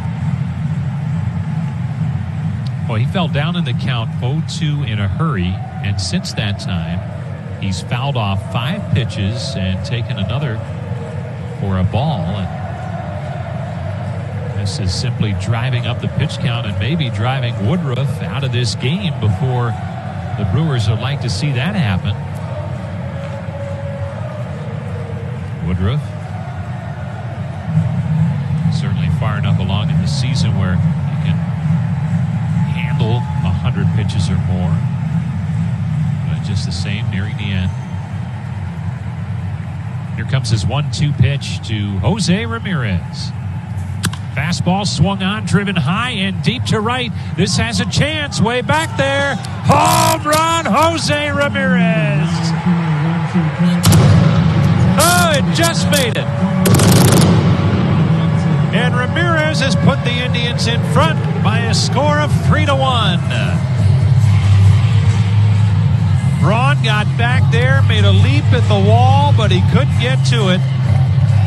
Maybe a row into the seats in right, but he got it over the wall, and Jose Ramirez with home run number 9 on the season ends the night for Brandon Woodruff, who was dominant heading into this inning, but he does not make it out of the 5th. Craig Counsell to go get him, and we'll have a pitching change brought to you by Cleveland Clinic. It's 3-1 Tribe in the 5th. Back with more after this. Proceeds benefit Cleveland Indians charities, and you get the other half. Good stuff right there. All right, Francisco Lindor to face Freddie Peralta, who has come on to pitch with the Indians up 3-1. 1 out, bases empty after the home run by Ramirez. Peralta's next pitch to Lindor is in there. No, it's not. It's low and in for ball 1. Freddie Peralta, 9 appearances, 1 start, 1-1 the record, an ERA of 4.74. He's into the wind, is 1-0. Fastball just missed inside, 2-0. Peralta is 24 years of age. He's out of the Dominican Republic, originally signed by the Mariners back in 2013. And he fires another fastball outside for ball 3. He's in danger of walking the first hitter he faces, Francisco Lindor. The 3-0, called strike, 3-1. Lindor walked in the first, fly to center in the third. Big 3-run 5th for the Indians. The 3-1. Outside ball 4, Lindor draws the walk. And the Indians have a 1-out base runner here in the 5th inning. Carlos Santana will step in. He's been up twice, fly to left twice. Facing Freddie Peralta, acquired back in 2015 in December from Seattle. Adam Lind went the other way in that deal, as Peralta was one of 3 prospects who came from the Mariners. Pitch to Santana's up high for a ball. This is his 3rd major league season. Last year went 7-3 with the Brewers with an ERA of 5.29, mainly as a reliever. But he has started on occasion. 23 major league starts. Here's the 1-0. Breaking ball down low. 2-0, and he's struggling to throw strikes here since coming on. Walk Lindor, now he's in the hole to Santana, 2-0.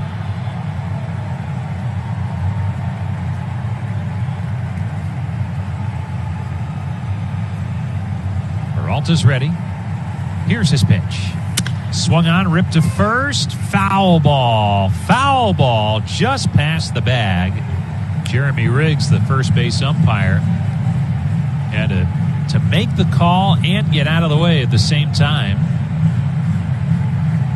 And he did. 2-1 the count on Santana. Outfield plays Santana to pull. Big gap in left center. We saw him go that way so often a year ago with power. The 2-1 fastball in there for a strike, 2-2. It all started with a walk to Oscar Mercado.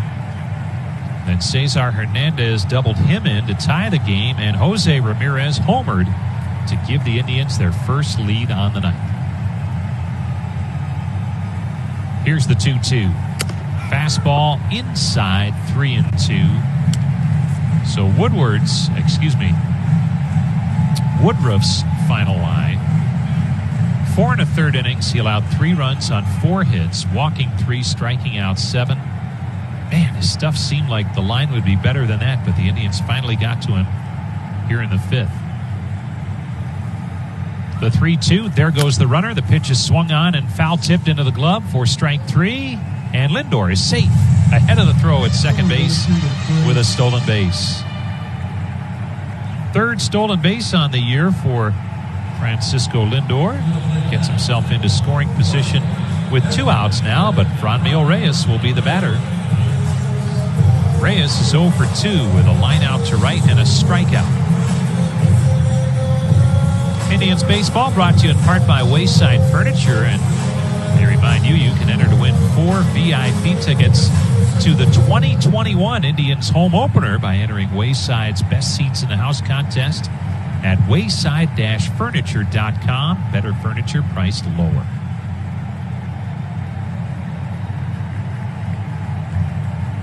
Reyes with Lindor at second base. Here's the pitch. Breaking ball outside for ball 1. Reyes on an extended tear at the plate, hitting at a 386 clip for more than a month now. Here's the 1-0.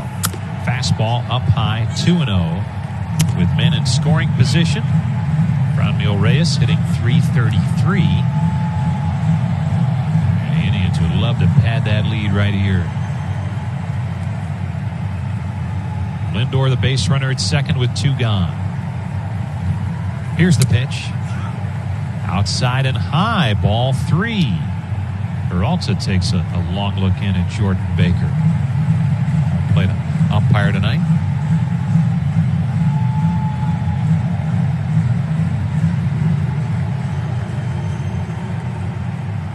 Long look in by Peralta with a 3-0 pitch coming, and finally Reyes says, usually they throw a fastball on 3-0, but I'm going to take some time. Now he's back in there, the 3-0 pitch. Breaking ball swung on and missed. So Peralta must have figured that the green light is on for Reyes. And he got him to take the big cut at a breaking ball.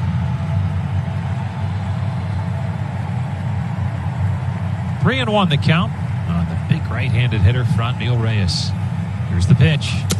Breaking ball outside and low, ball 4. A second walk in the inning by Peralta, and he's only faced 3 batters. So with 2 down, it's 2 on for the Tribe, and Tyler Naquin will be the batter. Indians and Brewers again tomorrow afternoon, a 1:10 first pitch, and we'll get it started with Indians warm-up at 12:35. Shane Bieber back out there for the Indians, looking for win number 7. Brett Anderson, the veteran lefty, will go for Milwaukee. Here's the pitch to Naquin. Swing and a miss. Good heat that time by Peralta. At 94 miles an hour, up a little bit. 0-1 the count on Naquin. He has walked and struck out in 2 trips. The pitch to him. Swung on, foul tipped at home plate. 0-2 the count. Let's pause 10 seconds. Station ID on the Cleveland Clinic Indians Radio Network. News updates at the top and bottom of the hour. When you need to know on Twitter. And breaking news when it happens. This is News Radio WTAM 1100, Cleveland. Here comes the 0-2 pitch to Tyler Naquin. Up high, 1-2. Jim Rosenhaus along with Tom Hamilton. Back with you from Progressive Field, downtown Cleveland. Brian Matze at our network studios. Keeping things rolling. Tribe up 3-1. Bottom of the fifth inning. Here's the 1-2 to Naquin. Fastball high and outside. 2-2 the count. Nice night for a ball game. 79 degrees at game time. Gentle breeze blowing out to right center. Partly cloudy skies. And the Indians still working on a 3-run fifth that has put them in front. Here's Peralta's 2-2. Swing and a miss, strike 3, and the side is retired. But the Indians score 3 runs, and we will head to the 6th inning with the score. The Tribe 3, the Brewers 1, and that 6th inning's brought to you by Great Lakes WTAM 1100.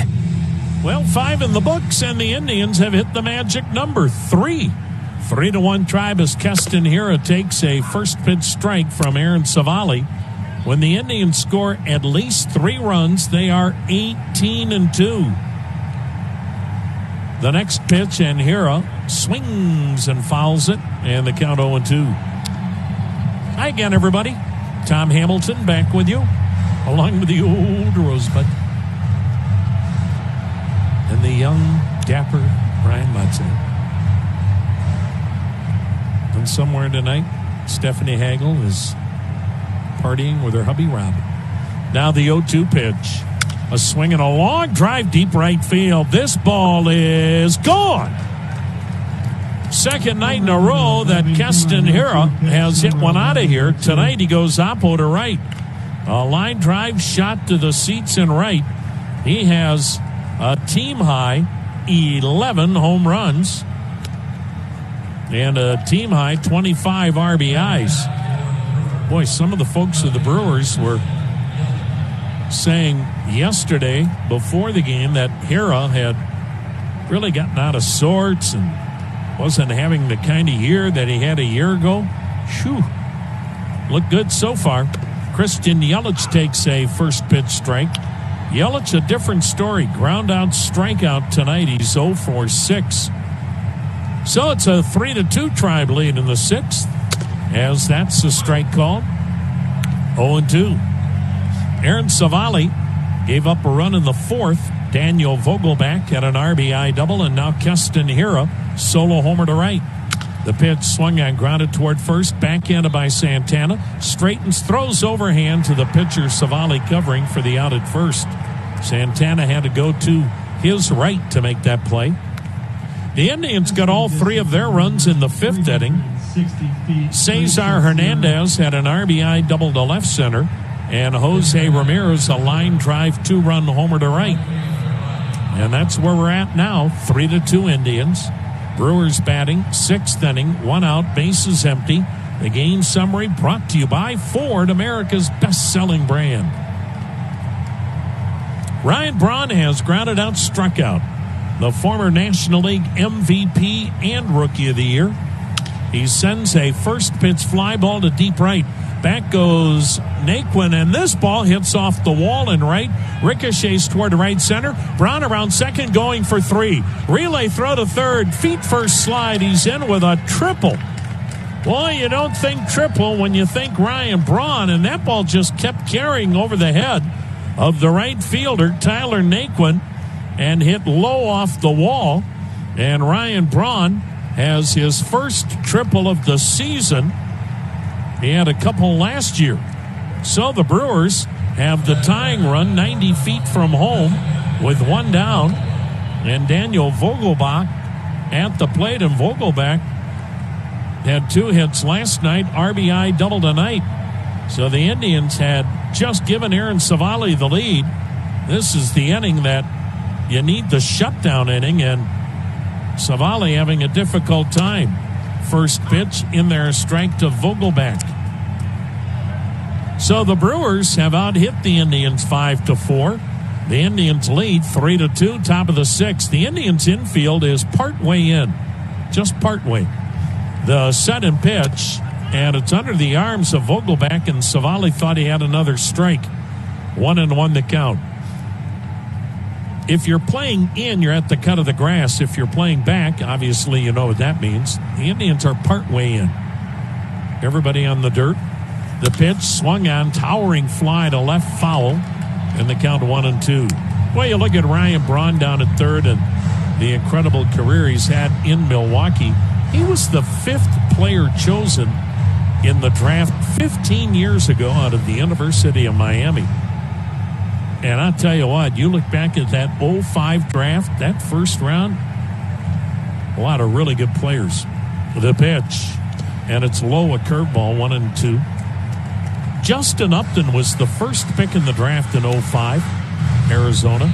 Alex Gordon, the second pick in the draft, to Kansas City. The only miss was Seattle.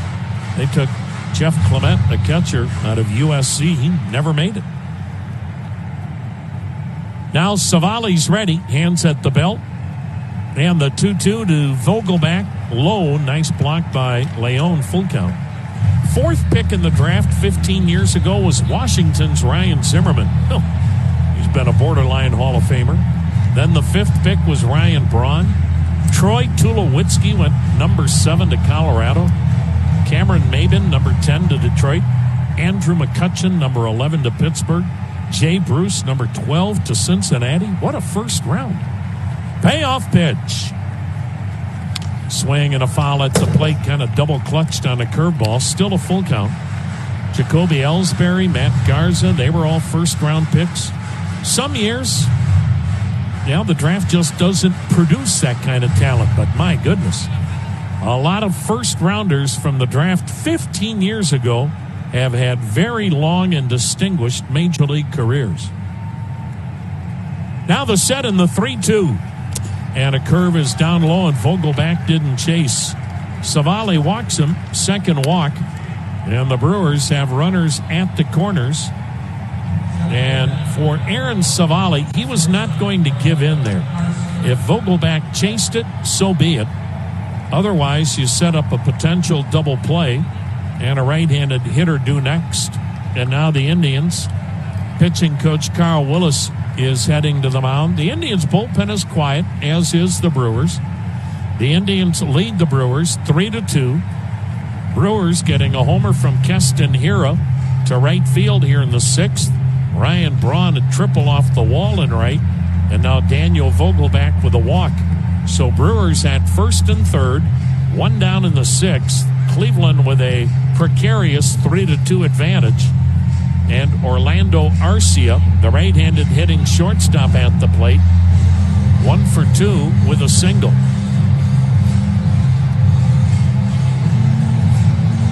Shane Bieber, the best pitcher in the major leagues this year, will go for the Indians tomorrow. Bieber, 6-0 with a 1.20 ERA.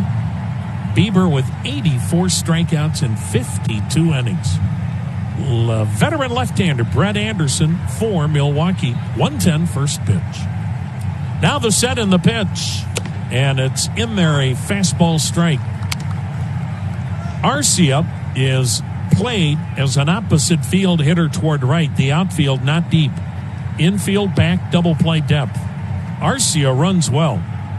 The set and the 0-1. Down and in, a fastball missed. And the count 1 ball, 1 strike. Arcia taking a long look down at the third base coach, Ed Cedar. You never know with Craig Counsell. Now the 1-1. Check swing. Did he go on the curve? Yep. Appeal at first. Jeremy Riggs says he went. 1-2 the count. We'll see now if Savali tries to get him to chase a breaking ball.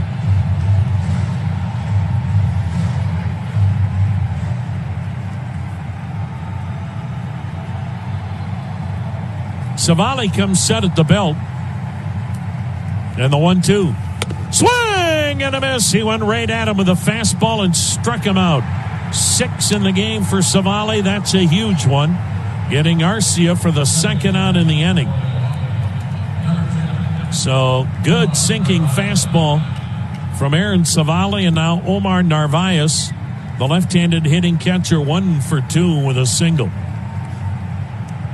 Indians pull the infield to the right, no shift. The outfield almost straight away. Braun at third, Vogelback at first. Santana plays just in back of Vogelback at first. 2 down, Cleveland 3, Milwaukee 2 in the top of the 6th. The pitch, and it's low, a ball. Paul Quantrill's son, Cal Quantrill, now warming up. Paul Quantrill had a 13-year career in the major leagues. What a setup guy he was. Now the 1-0, inside ball 2-0. Ironically, when you mention Cal's dad, Paul, the Indians playing the Milwaukee Brewers, and Paul Quantrill pitched collegiately 90 minutes from Milwaukee in Madison at the University of Wisconsin back in the late 80s when the Badgers still had baseball.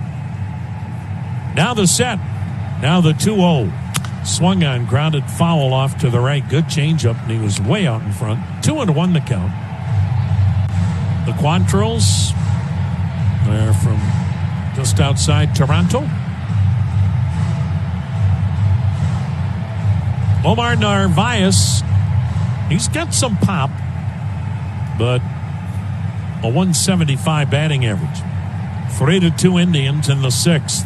The 2-1 delivery, and he backdoored him with a curve and just missed. 3-1 the count on Narvaez. Luis Urias waits on deck.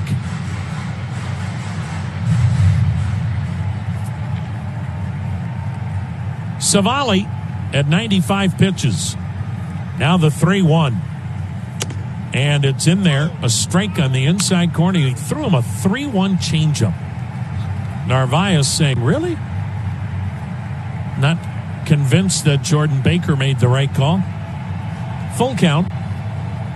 So at first, Vogelback will start chugging along on the pitch. Here it comes. Backdoor curve, and he barely missed. Ball 4. So that's the third walk. And let's see what Sandy Alomar does with the bases loaded. And Luis Urias, the batter.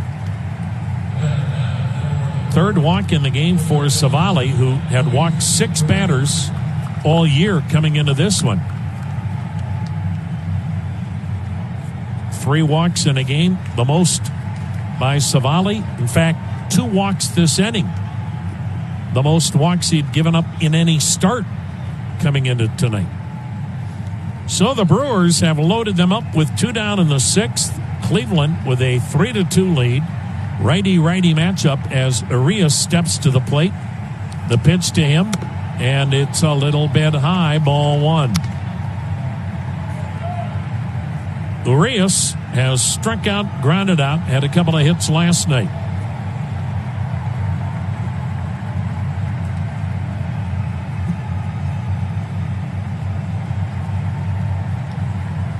Savali dealing, and that caught the outside corner, and now Urias not happy. 1-1 the count.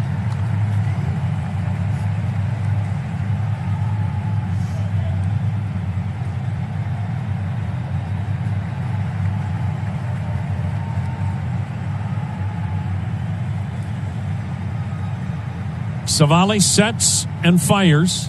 Urias swings, bounces one to the second baseman. Hernandez flips to Lindor at second, and the inning is over. Hira goes deep. Brewers lead the 100 and 106.9 FM. Second inning of relief work for Freddie Peralta as the Indians lead 3-2. Brandon Woodruff went 4 1/3, gave up 3 runs, all in the 5th inning on 4 hits, struck out 7, walked 3. Freddie Peralta walked 2, struck out 2 in the 5th. He'll work here in the 6th. He's got some odd numbers this year. The right-hander, the wind-up pitch to Josh Naylor. It's in there, a strike. Peralta, in 19 innings, well, now you could say 20, 19 and 2/3. The pitch swung on, fouled back, 0-2. So for accuracy, we'll say 19 and 2/3. Peralta has 36 strikeouts, 9 walks, and an ERA of 4.74. The wind-and pitch, high, a ball, 1-2. Brewers put 3 on the right side of the infield. Peralta, third year with Milwaukee. They've used him as a starter, now as a reliever. He kicks, fires, and Naylor grounds one up the middle. Third baseman Urias has it, and I should say Urias has it, and throws out Naylor, who's struck out twice, grounded out. Here's Sandy Leon with 2 strikeouts tonight. The 6th inning, brought to you by Great Lakes Brewing. Enjoy the crack of the can, the roar of the crowd. Great Lakes Brewing Company, the official craft beer of the Cleveland Indians. Tomorrow, Roberto Perez hopes to be able to catch Shane Bieber. Pitch in there, strike, shoulder feeling better. Not many times do you see a series of 3 games, 3 different catchers starting. The 0-1, up high, 1-1.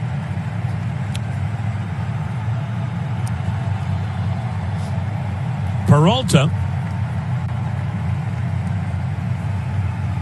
high kick, pitch, up, 2-1.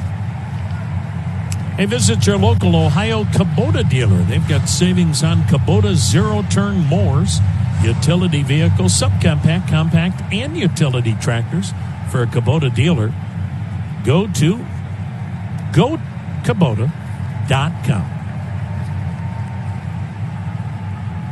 The wind and pitch, in tight. Jumping back is Leon. Fastball missing, 3-1. Peralta's got a lot of movement in his windup. Looks like he's throwing harder than he is, just low 90s. Has the curve, slider, and the pitch swung on, popped up foul. This one's behind the plate. Narvaez may have room, just snuck over the screen. So full count on Leon.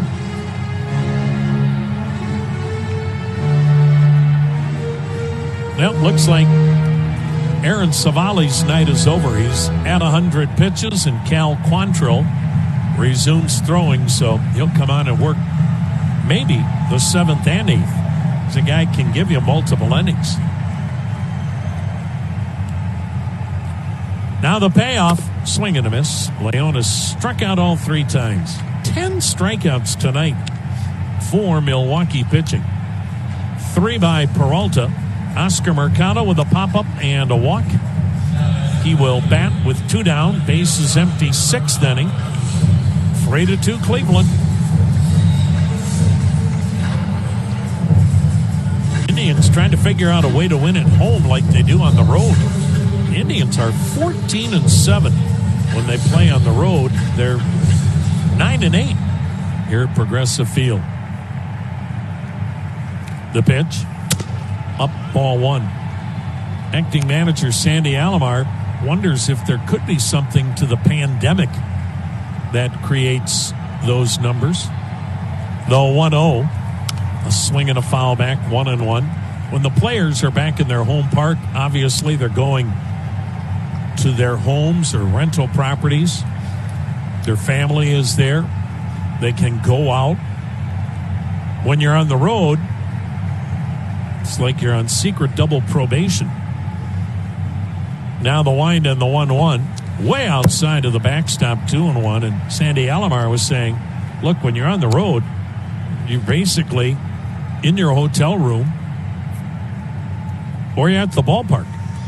So you have absolutely no distractions. Not that family is a distraction, but hey, when you have family, you have little ones, might have some sickness, or whether they're sick or if they're completely healthy, those kids want their dad's attention, and you're doing things as you normally would as a family. Now the wind and the 2-1, swing and a foul upstairs, 2-2, and that's great. Usually when you're on a road trip, You can be meeting with friends, family, going out to dinner, doing the normal things, but not this year. So Sandy thinks that you have total focus on baseball when you're on the road. That may have something to do with the Indians' 14-7 road record. The pitch, way high and outside, full count. I am guessing that a lot of these guys have seen every movie that is possible to see from the various hotels that they're staying in. The payoff, fouled back by Mercado, and we'll do it again at 3-2. 2 down, nobody on. Cleveland 3, Milwaukee 2.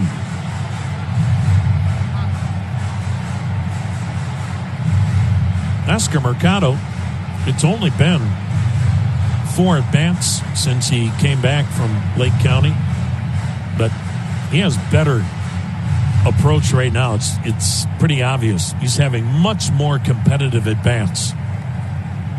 Peralta rocks and deals.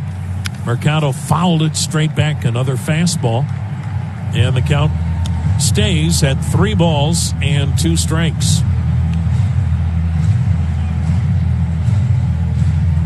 This will be pitch number 7.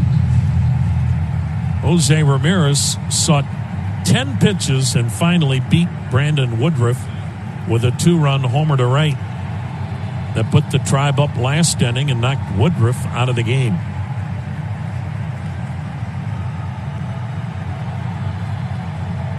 Now the payoff.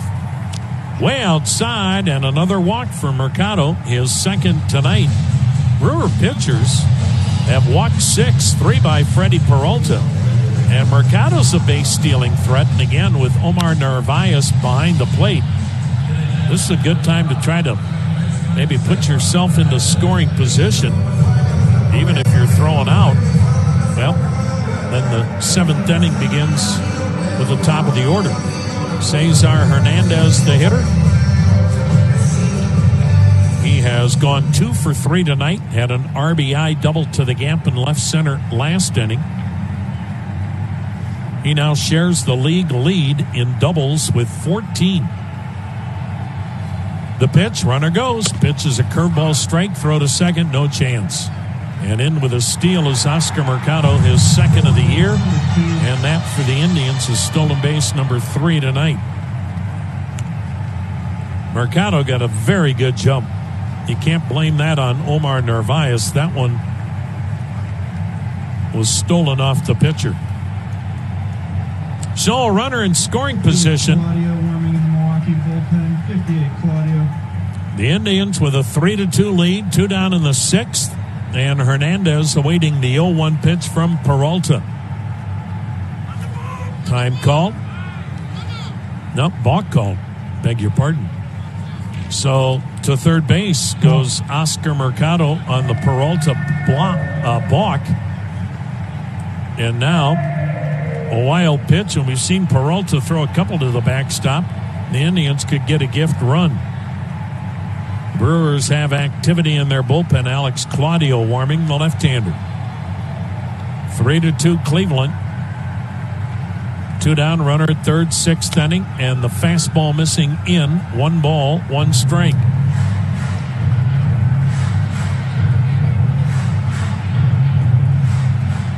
Gorgeous night in Cleveland, 79 degrees. The breeze has died out, flags hanging limp above the bullpens on the concourse in right center. The pitch, and it's swung on, fouled into the glove of the catcher Narvaez. 1-2 the count on Cesar Hernandez, who is batting .400 with men in scoring position. And Mercado's perched on third right now with 2 down in the 6th, and the Indians clinging to a 1-run lead. The 1-2. Swing and a miss. Peralta strikes out Hernandez. And Peralta. Well, the Indians will bring on one of their newest bullpen arms, Cal Quantrill, who came in the Mike Clevenger blockbuster. And the Brewers at least have a familiarity with Quantrill, having seen him in the National League. A hard-throwing right-hander. Fastball, sinker, slider change, mid-90s heater. Quantrill, 25 years of age, 6'3", 195. He takes over with the Indians on top by a score of 3-2, seventh inning. Leading it off, the number 9 hitter, Chase Peterson, takes a called strike. 6 inning totals, Cleveland 3 runs, 4 hits, 1 error, and 7 men left. Milwaukee, 2 runs, 5 hits, no errors, 6 men have been left aboard. Quantrill into the wind, the pitch. Peterson takes down and in, 1-1. Aaron Savali, the pitcher of record, he went 6 solid, giving up 2 runs on 5 hits, struck out 6, walked 3, hit a batter. The pitch waved at, and the count now 1 ball and 2 strikes. A lot more doubleheaders again today, my goodness. Of course, we're going to see a lot of doubleheaders final 3 weeks of the season. The 1-2, swing and a miss, struck him out with a good slider. And Quantrill makes quick work of Chase Peterson. Now back to the top of the order, and Ben Gamble 0 for 2 with a walk. In the American League right now, they're in the 7th inning. Chicago, which leads the division by a half game over the Indians and Twins. White Sox lead Kansas City 5-3 in the 7th. Jose Abreu has been on some kind of tear, hitting number 13. Quantrill's pitch is a slider strike. Houston and the Angels tied at 6 in the 6th. Mike Trout, his 15th home run and career homer number 300. Gamble looks at a fastball away, 1-1. Detroit leads Minnesota 3-2 in the 8th inning. Boston with a 6-5 edge on Toronto in the 6th. The next delivery, high and wide, 2-1. Blue Jays' Teoscar Hernandez has swatted his 14th homer. How about Baltimore? The pitch. And Gamble drills one to short, caught by Lindor almost in self-defense. 2 down. Baltimore had lost 19 in a row to the Yankees. They ended that yesterday, and they're shutting out New York 5-0. They're in the 7th. Birds had a 5-run 6th. Texas, Seattle, no score after 1. Oakland doubled up San Diego 8-4 today. Miami pummeling Tampa Bay 7-1, 8th inning. The pitch, and it's just a bit inside the ball. Arizona leads San Fran 1-0, 2nd inning. 2nd inning, no score, Dodgers and Colorado. The pitch, in tight again, ball 2. Double dip time, St. Louis beat the Cubs in Game 1 4-2 despite 2 homers by Ian Happ. Adam Wainwright, who pitched so well against the Indians, now 4-0 for the Cardinals. The pitch, in there, 2-1. Game 2, St. Louis leading the Cubs 3-0. They're in the 3rd inning. 7th inning, Mets over Philly 5-1. The wind, the pitch, waved at, and the count 2-2. Red Legs, I should say, lead the Pirates 5-2. They're in the 6th. Washington on top of Atlanta 5-4. They go to the 7th. Here in Cleveland, 3-2 Tribes, 7th inning. Pitch inside, and it got him. So Keston Hiura just gets nicked by the pitch trying to turn out of the way. Keston Hiura having a heck of a night. Second time he's been grazed by a pitch. He had a home run to right field last inning with nobody on. He's homered twice this series. Now Christian Yelich at the plate. The last guy you want up at the plate is this guy. Quantrill was just trying to keep the ball in on Hiura and got it too much in. Now Yelich with his club down 3-2, dinging in and bangs a base hit into right center. Hiura hits second. He's on his way to third. Naquin bobbles it, recovers it, throws into second. And now the Brewers have runners at the corners as Yelich has his first hit of the weekend. And Ryan Braun to the plate, 1 for 3. And Braun has a triple. The score's brought to you by Cohen & Company, with offices throughout Northeast Ohio. Cohen & Company CPAs and consultants help private businesses find opportunities to stay strong. Learn more at cohencpa.com/baseball. Out to the mound is Sandy Leon, and he'll be joined by the Tribe infielders and pitching coach Carl Willis. The Indians with a 3-2 lead, and Cal Quantrill in a jam right now facing Ryan Braun.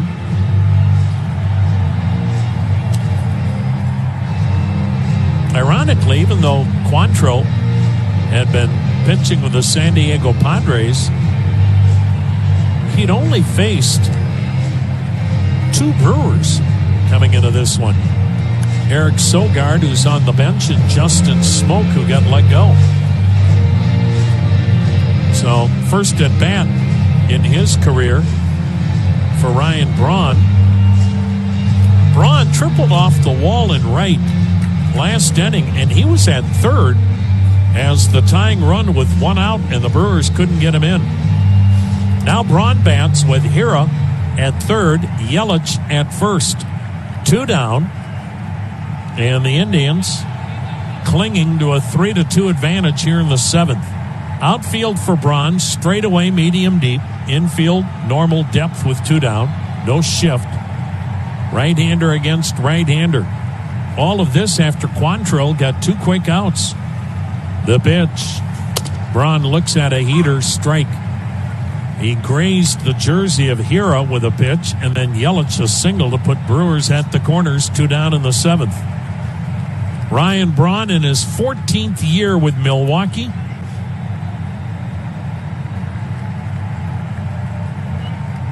Most home runs in franchise history, 346. The pitch, runner goes, pitch fouled back.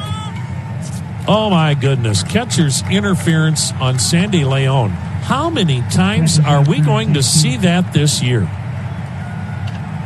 This is unbelievable how many times we have seen catcher's interference. We have seen it more times in the shortened season than you might see it called in 5 years. And there's no question there was catcher's interference. So Braun goes to first, and that goes as an error on the catcher. Sandy Alomar is going to go to Nick Whitgren. How about that? So Cal Quantrill got Peterson and Gamble in a hurry, then a hit by pitch. Well, the Indians will go to Nick Whitgren with the bases loaded. 2 down in the 7th, 3-2 Cleveland. 17th outing for Whitgren. He's 2-0, a 176 earned run average. And the thing about Whitgren, he normally throws strikes.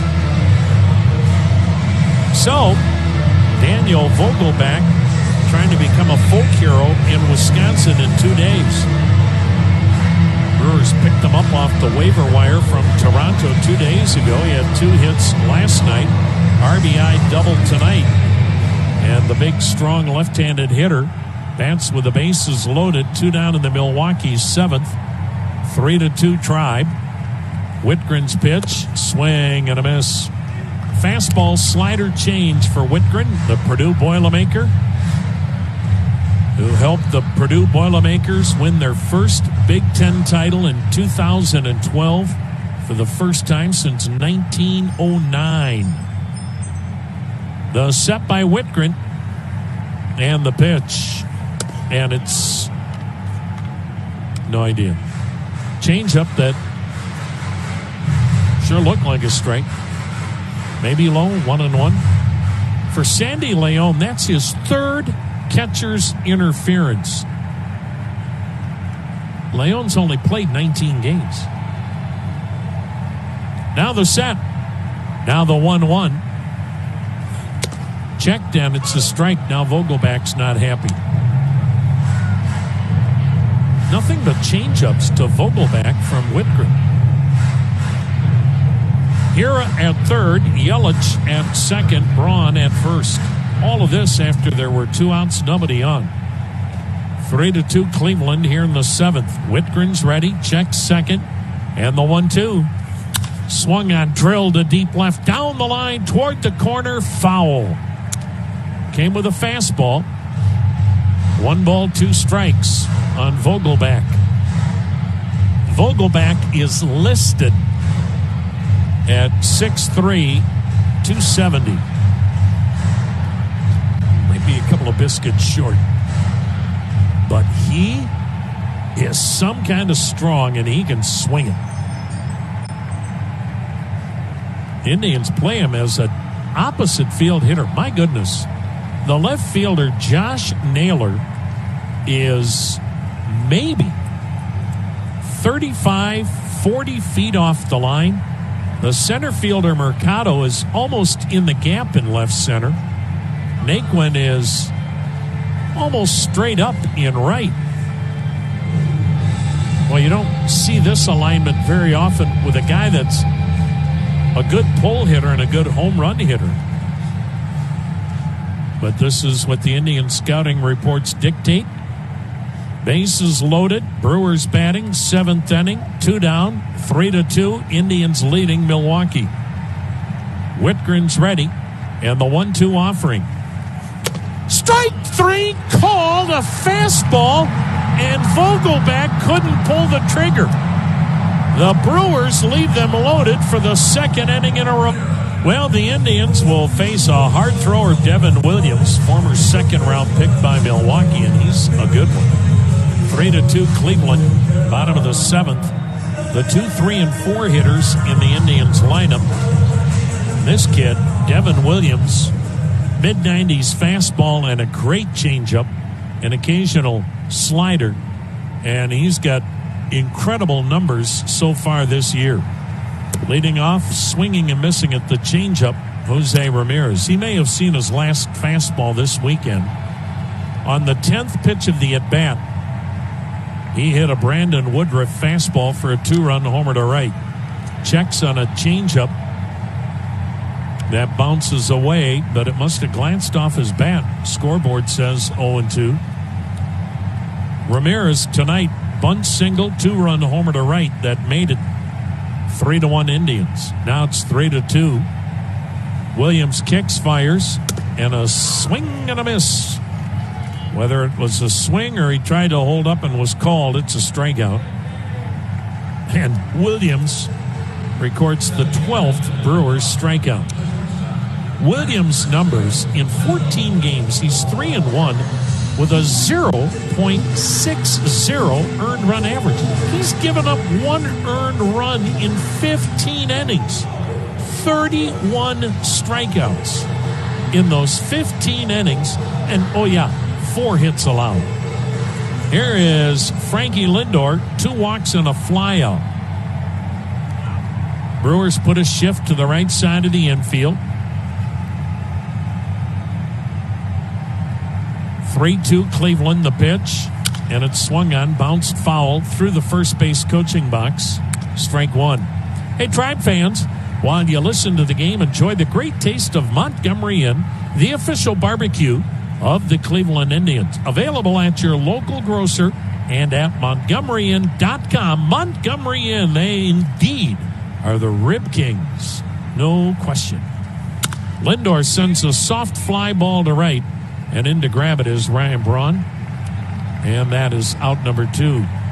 Another good changeup, and Lindor out on his front foot, kind of one-handed it to shallow right. So 2 quick outs. And that is going to bring to the plate Carlos Santana, who's 0 for 3 and now hitless in his last 12 and 2 hits in his last 29 at-bats. 2 down, nobody on. Tribe batting, 7th inning, leading the Brewers 3-2 despite just 4 hits for the second night in a row.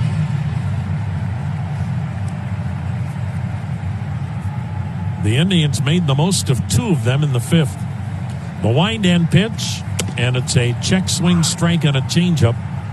Cesar Hernandez doubled in a run in the 5th, and then Jose Ramirez followed with a 10-pitch at bat and a 2-run homer to right. Otherwise, the Indians have been shut down again.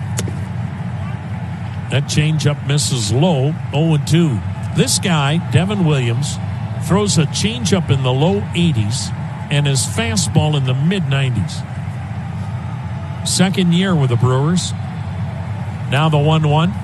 Swing and a miss. Middle 90s fastball. 1-2.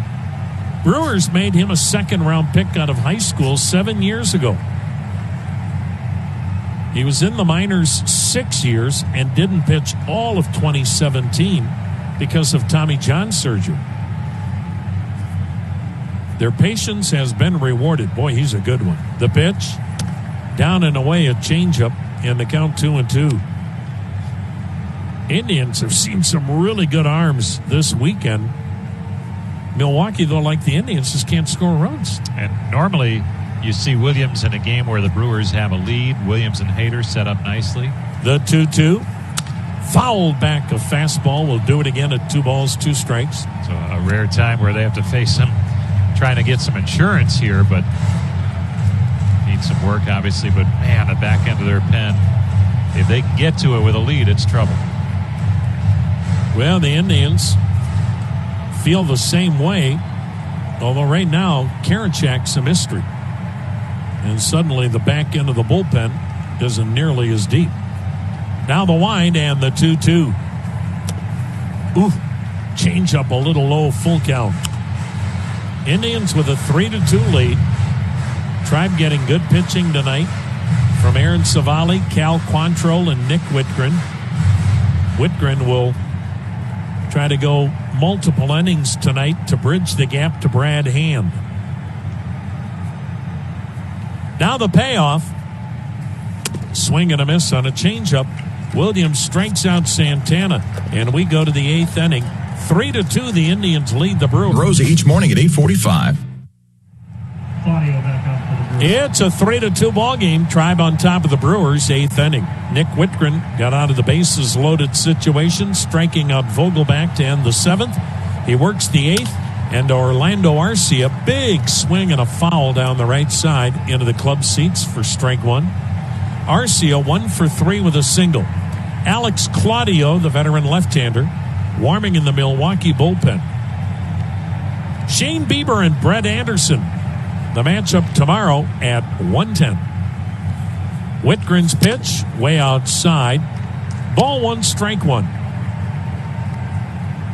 One thing that really differentiates these two ball clubs, and depends on how much of a believer you are in run differential, but usually run differential is a pretty good indicator of how good your club is. The pitch, and it just missed outside, 2-1. The really good teams normally have a large run differential. In other words, the amount of runs they've scored to the amount of runs they have given up. Here is the set. Here is the 2-1. Low 3-1. For instance, the best team in baseball this year, the Dodgers, they're 30-10. They have a plus 102 run difference. The Dodgers have scored 102 runs more than they've given up. The pitch, Arcia drives one into deep left field. This game is tied. Home run number 3 came on a 3-1 pitch. Home run number 3 on Orlando Arcia has hit his 3rd home run. And for the 2nd night in a row, the Indians bullpen is not able to deliver. And we've got a new ball game tied up at 3. And for Nick Whitgren, that home run off Whitgren, just the 2nd he's allowed. Now Omar Narvaez, 1 for 2, a single and a walk, left-handed hitter. So when you are looking at teams' records, a lot of times the run difference will tell you just maybe how good a team is or maybe how much they're struggling. The pitch, and Narvaez took a home run swing, but a routine fly to right. Naquin will grab it. Sometimes you'll see a team get off to a great start, and you'll look at their run difference, and there isn't any, and you know, okay, well, this isn't going to hold up. Right now, the Indians are number 1 in the American League with a plus 47 in the run differential category, which is a little surprising considering Oakland has the second best record in the American League, and their run difference only plus 29. Tampa Bay number one and here is the set and pitch to Urias in their strike. Tampa Bay is number one after the Indians with a run difference of 43, plus 43. The Indians plus 47. The Brewers came in here tonight, a game under 500, but minus 30 in that category. The pitch in there, strike, 1-1. Beg your pardon, 0-2. So for actually a minus 30 in run difference, the Brewers shouldn't be just a game under. They should be well below 500. So we'll see how that all plays out. The 0-2, and Urias takes down and away 1-2. You feel like that's a number that in a smaller sample size that things can skew a little bit, but over 162 it really bears out. It'll be interesting to see how it plays out over 60. Now the 1-2, swing and a miss. Whitgren strikes out Urias. That is number 2 for Nick Whitgren. 2 down, 8th inning. And now Jace Peterson, 0 for 3, the left-handed batter.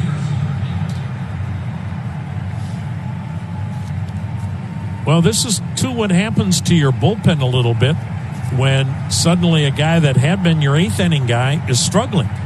And James Karinchak's out of that 8th inning role now. Whitgren delivers. Peterson hits one high in the air to left center. It'll be caught by center fielder Oscar Mercado. Of course, Whitgren's used to the 8th inning.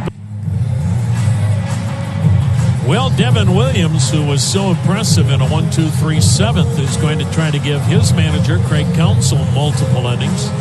Indians Brewers tied at 3. Bottom of the 8th inning, Franmil Reyes, the number 5 hitter, has flied out, struck out, and walked.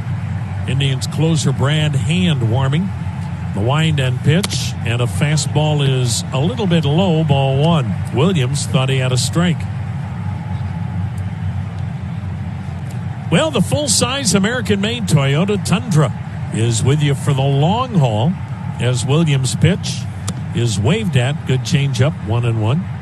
Now Tundra includes the most advanced safety features as standard equipment. For all Toyota offers, go to buyatoyota.com. Williams, a very abbreviated delivery, kicks, fires, misses outside with a changeup. Well, this guy loves to throw that changeup. First time the Indians have seen Devin Williams, and he has thrown 10 changeups, 5 fastballs. He throws mid-90s. The pitch. Swing and a miss. Came back with another one. But you can't sit changeup when he throws mid-90s. Or if you do, you just simply won't swing at a fastball, but you can't do that with 2 strikes. Now the 2-2 pitch. Swing and a miss, changeup. So Reyes is struck out, and Brewer pitching has struck out 14. Boy, and it's kind of like a redundant theme that we talk about. But if you throw changeups, you can dominate the Indians here in 2020. If you can command the fastball and throw a changeup, you're in pretty good shape. Tyler Naquin has struck out twice and walked. What the Brewers are hoping is Williams doesn't hang one of those changeups. The pitch, and it's a fastball strike, 0-1. Naquin's a good off-speed hitter when it comes to off-speed pitches. See if the Brewers give him anything but fastballs. The 0-1, fastball up, 1-1. The Blaster Corporation's based in Cleveland, makers of PB Blaster, number 1 for loosening up rusted parts. The 1-1 swung on and a one-hopper to the second baseman. And Hira will throw on Naquin. That is out number 2. And now Josh Naylor in a 3-3 game will bat here in the 8th inning with 2 down. Whatever the job, always use Blaster products and work it like a pro. 3 runs, 7 hits for Milwaukee. 3 runs, 4 hits for Cleveland. We're in the 8th. Brewers broke open a 1-1 game last night with 4 in the 7th. The pitch swung on and missed on a good changeup. Tonight, the Brewers tying the game in the 8th.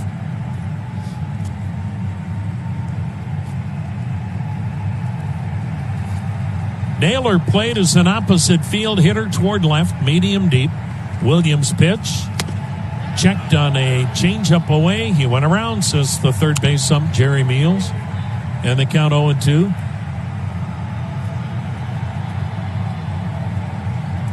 Not sure why Jerry Meals is wearing a mask, because he's got it below his nose. Now the 0-2 pitch. Swung on, fouled off to the left. And catcher's interference on Omar Narvaez. We have had 2 catcher's interferences called in the last 2 innings. What is going on this year with catcher's interference? And this isn't a judgment call. It's an obvious call when the batter hits the catcher's mitt on his swing. You could go full seasons without seeing a catcher's interference, and that's at least 5 that we've seen in games involving the Indians this year. Here's Sandy Leon. He's had 3 catcher's interferences himself, 1 tonight. He bats left-handed, has struck out 3 times tonight. 3-3 in the 8th with 2 down. The pitch. And it's a called strike on a changeup. Well, there was some talk the Brewers would listen to offers for Josh Hader. Now, not certain that was a reality.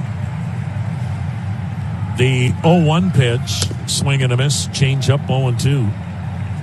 A lot of times, trade talk is started by the media, not by the clubs themselves. With Williams and Hader, Milwaukee has as good a 1-2 punch in the 8th and 9th innings as any team the Indians have seen this year. Now the set by Williams and the 2-strike pitch to Leon. Fastball is up, 1-2.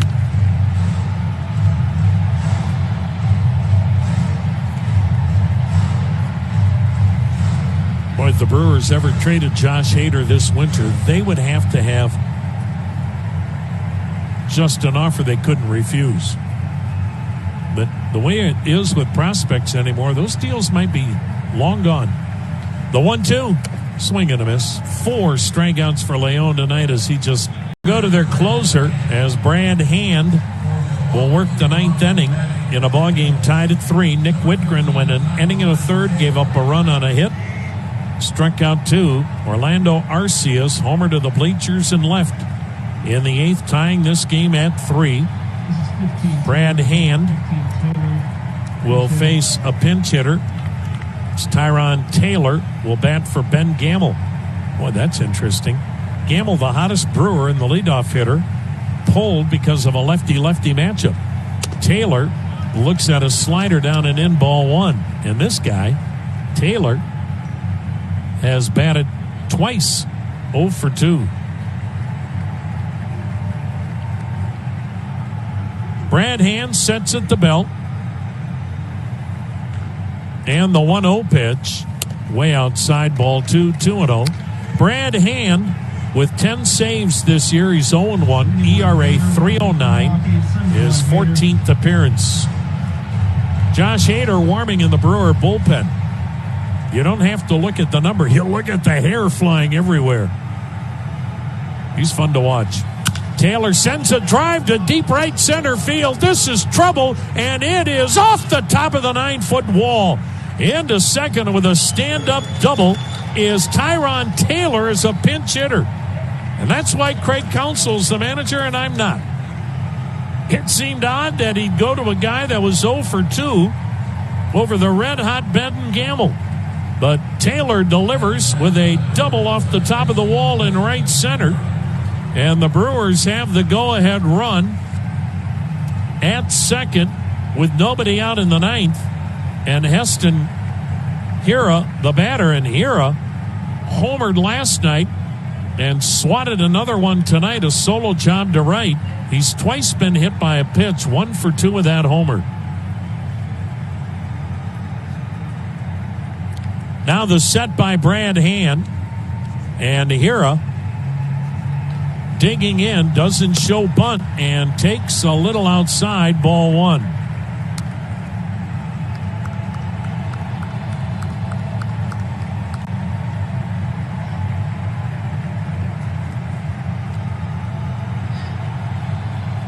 Brewers trying to break the 3-3 tie in the ninth. Indians do not come up at the corners. They're not looking for a bunt from Hira. The 1-0 up high, 2-0. Man, that used to be automatic. Tie game in the ninth inning. Your 2-hole hitter at the plate. I know he's a dangerous swinger, but it'd be automatic. That guy would be bunting, or at least the infield would be in at the corners looking for it. Not so. Hand comes set, and the 2-0 pitch to Hira. And a slider strike, and the count 2 balls and a strike. Christian Yelich on deck, followed by Ryan Braun. And in a normal year for Yelich, it might seem like an automatic bunt, but he's not going that well this year and really been struggling. So maybe they figured they got a better shot with Hira swinging away. Brad Hand's ready. Check second. Now he comes to the plate, and it's swung on, fouled back, fastball at 92, and the count 2-2. 3-3 tie. The Brewers have doubled the Indians in hits at 8-4.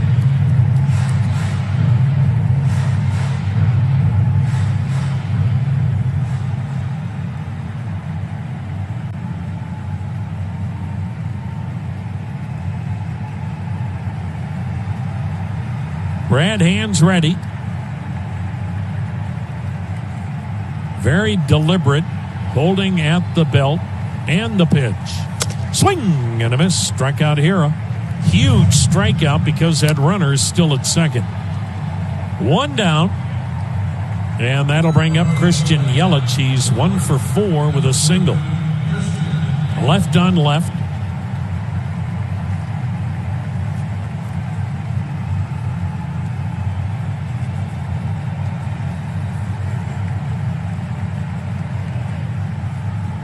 Yelich, 1 hit in 7 at-bats lifetime against Brad Hand, but he hasn't faced him much in recent years.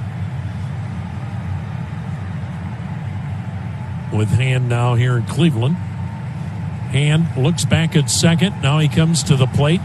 Yelich waves at a slider that was in the other batter's box. Strike 1. Yelich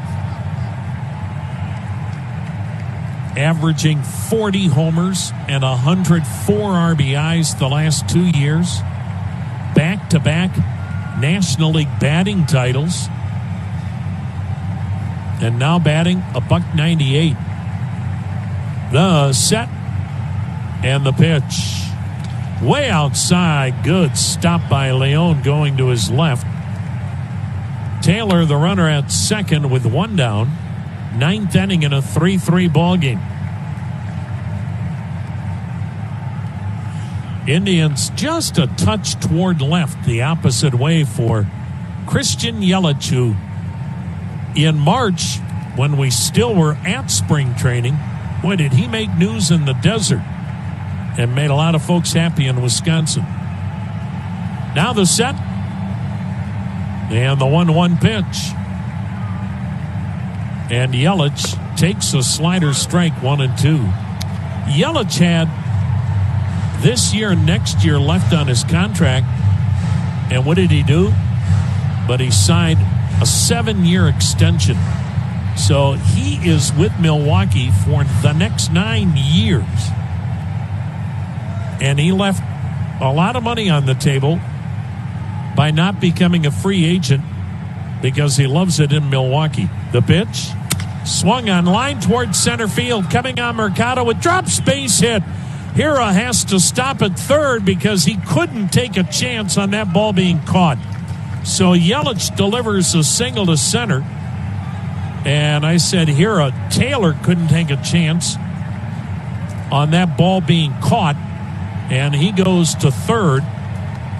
But Christian Yelich is an example of if a player says he wants to stay with whatever club he's with, well, it'll happen if both sides are willing to compromise, and that was the case. Now, he's going to make good money, but Christian Yelich would have made more money as a free agent, but felt like, you know what, I'm going to be well compensated the next 9 years. He's going to make between 23 and 24 million a year. Nice to see guys do that. Here's Ryan Braun. He's 1 for 3 with a triple. Infield double play depth. Game tied at 3. Brewers at the corners. 1 down in the 9th. And the pitch is over but low. Ball 1. Ryan Braun has proven in this weekend series it's pretty dangerous yet at the plate. 53, Leon warming in the Cleveland bullpen. 53, Leon. Dominic Leone starts to warm in the Indians bullpen. Brad Hand checks first. Looking again, delivers. Backdoor sliders up. Ball 2, 2-0. Aaron Savali went the first 6, gave up 2 runs. He left with a chance to win it. Cal Quantrill, 2/3 of a scoreless inning. Nick Whitgren gave up a run in 1 1/3 innings. And now Brad Hand trying to work out of the first and third 1-out situation. 3-3 in the 9th. The set. The 2-0 pitch. Braun bangs it just foul down the third base side. 2 balls and a strike. Well, he got a slider and almost yanked it into the left field corner. Ryan Braun, most valuable player in the National League 9 years ago. He's hit as many as 41 homers in a season.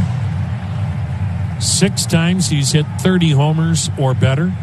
5 times 100 RBIs or better. Twice in his career, Ryan Braun stole 30 bases or more in a single season. Now the 2-1 pitch. Swung on, fouled off, club seats. And they count 2 balls, 2 strikes.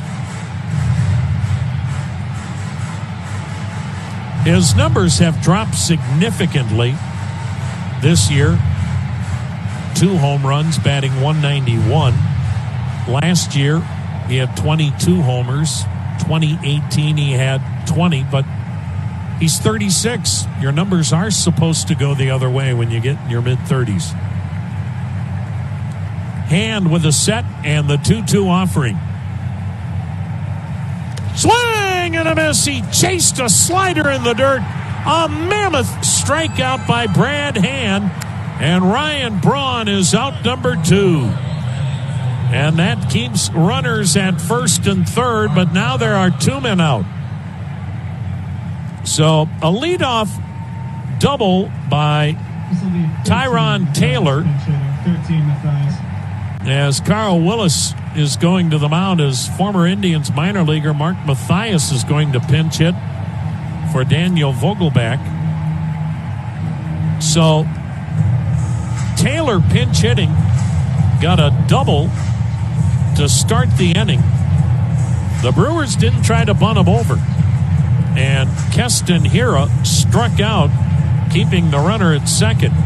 That proved to be critical because Christian Yelich then got a single to center, but Taylor couldn't score from second because he wasn't positive that Mercado wouldn't charge in and make a catch.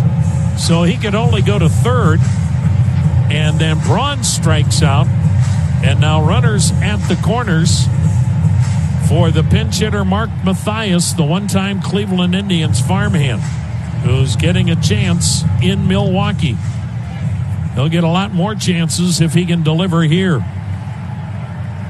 Mathias, right-handed batter. Brewers at the corners. 2 down in the ninth, 3-3 game. The set, and Brad Hand's first pitch. And it's a backdoor slider and a beauty, strike one.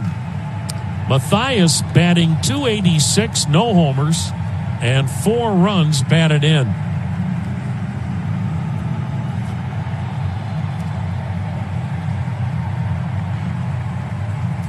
Can Brad Hand get himself out of this mess? He's ready. He checks the runners. The pitch. Another slider. Another called strike. 0-2. The Indians and the Brewers will play one more tomorrow. At 1:10, Shane Bieber, the Major League's best pitcher, goes for the Indians. The veteran Brett Anderson will be on the hill for Milwaukee. Brewers trying to break the 3-3 tie in the ninth. Runners at the corners, 2 down. The 2-strike pitch to Mathias. Down low, a slider. Tempting, but he didn't offer. 1 ball, 2 strikes. Mark Mathias, now 26 years of age. 3rd round pick by the Indians 5 years ago.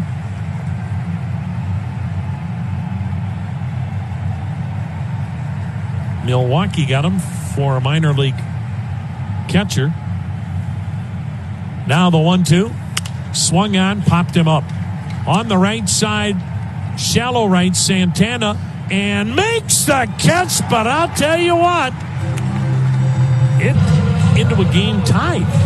Normally they save that guy for when they take the lead, but manager Craig Counsell must feel like, I don't trust anybody else to keep this game tied. So Josh Hader comes into a 3-3 game in the bottom of the ninth inning, and Oscar Mercado with a pop-up, 2 walks, checks his swing and 1 around, strike 1. This guy still throws hard and has 1 nasty slider. Hader has given up 2 earned runs this year, but still hasn't given up a hit. The set by Hader and the 0-1. Swung on, yanked to left field. Down the line it goes, toward the corner. It'll bang off the base of the wall. Fielded by Yelich. Throw to second. Head first slide and a double. Oscar Mercado lines a double off the base of the wall and left, and the Indians have the winning run at second with nobody out. And I'll bet you Cesar Hernandez is bunting. Switch hitter will step to the plate, batting right-handed. 2 for 4 with an RBI double and a single. And for Josh Hader, that hit off of him was the first he's given up this year. And the reaction from the Indians dugout, just tremendous in support of Mercado getting a base hit off a Hader. So Hader coming in here, no decisions, 10 saves, a 1.54 ERA, had not given up a hit in 12 outings. Now the set, the pitch, and Hernandez almost got hit. Ball goes to the backstop as he showed bunt, and a third on the wild pitch is Mercado. So now the winning run is at third with nobody out. And you wonder if Hader is rattled. Gives up his first hit of the year. Throws a wicked slider into the dirt to the backstop. Hader has this year struck out 18, but he has walked 10 in 11 innings of work. Now the Brewers have to bring everybody in. That's the first wild pitch uncorked by Hader.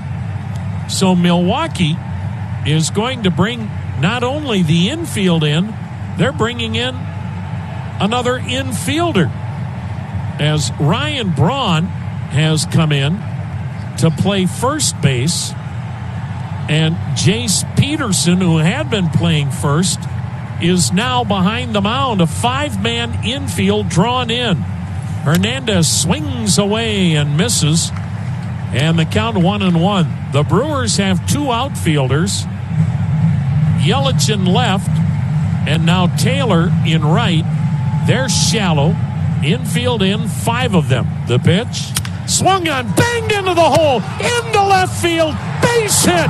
A game winner for Cesar Hernandez.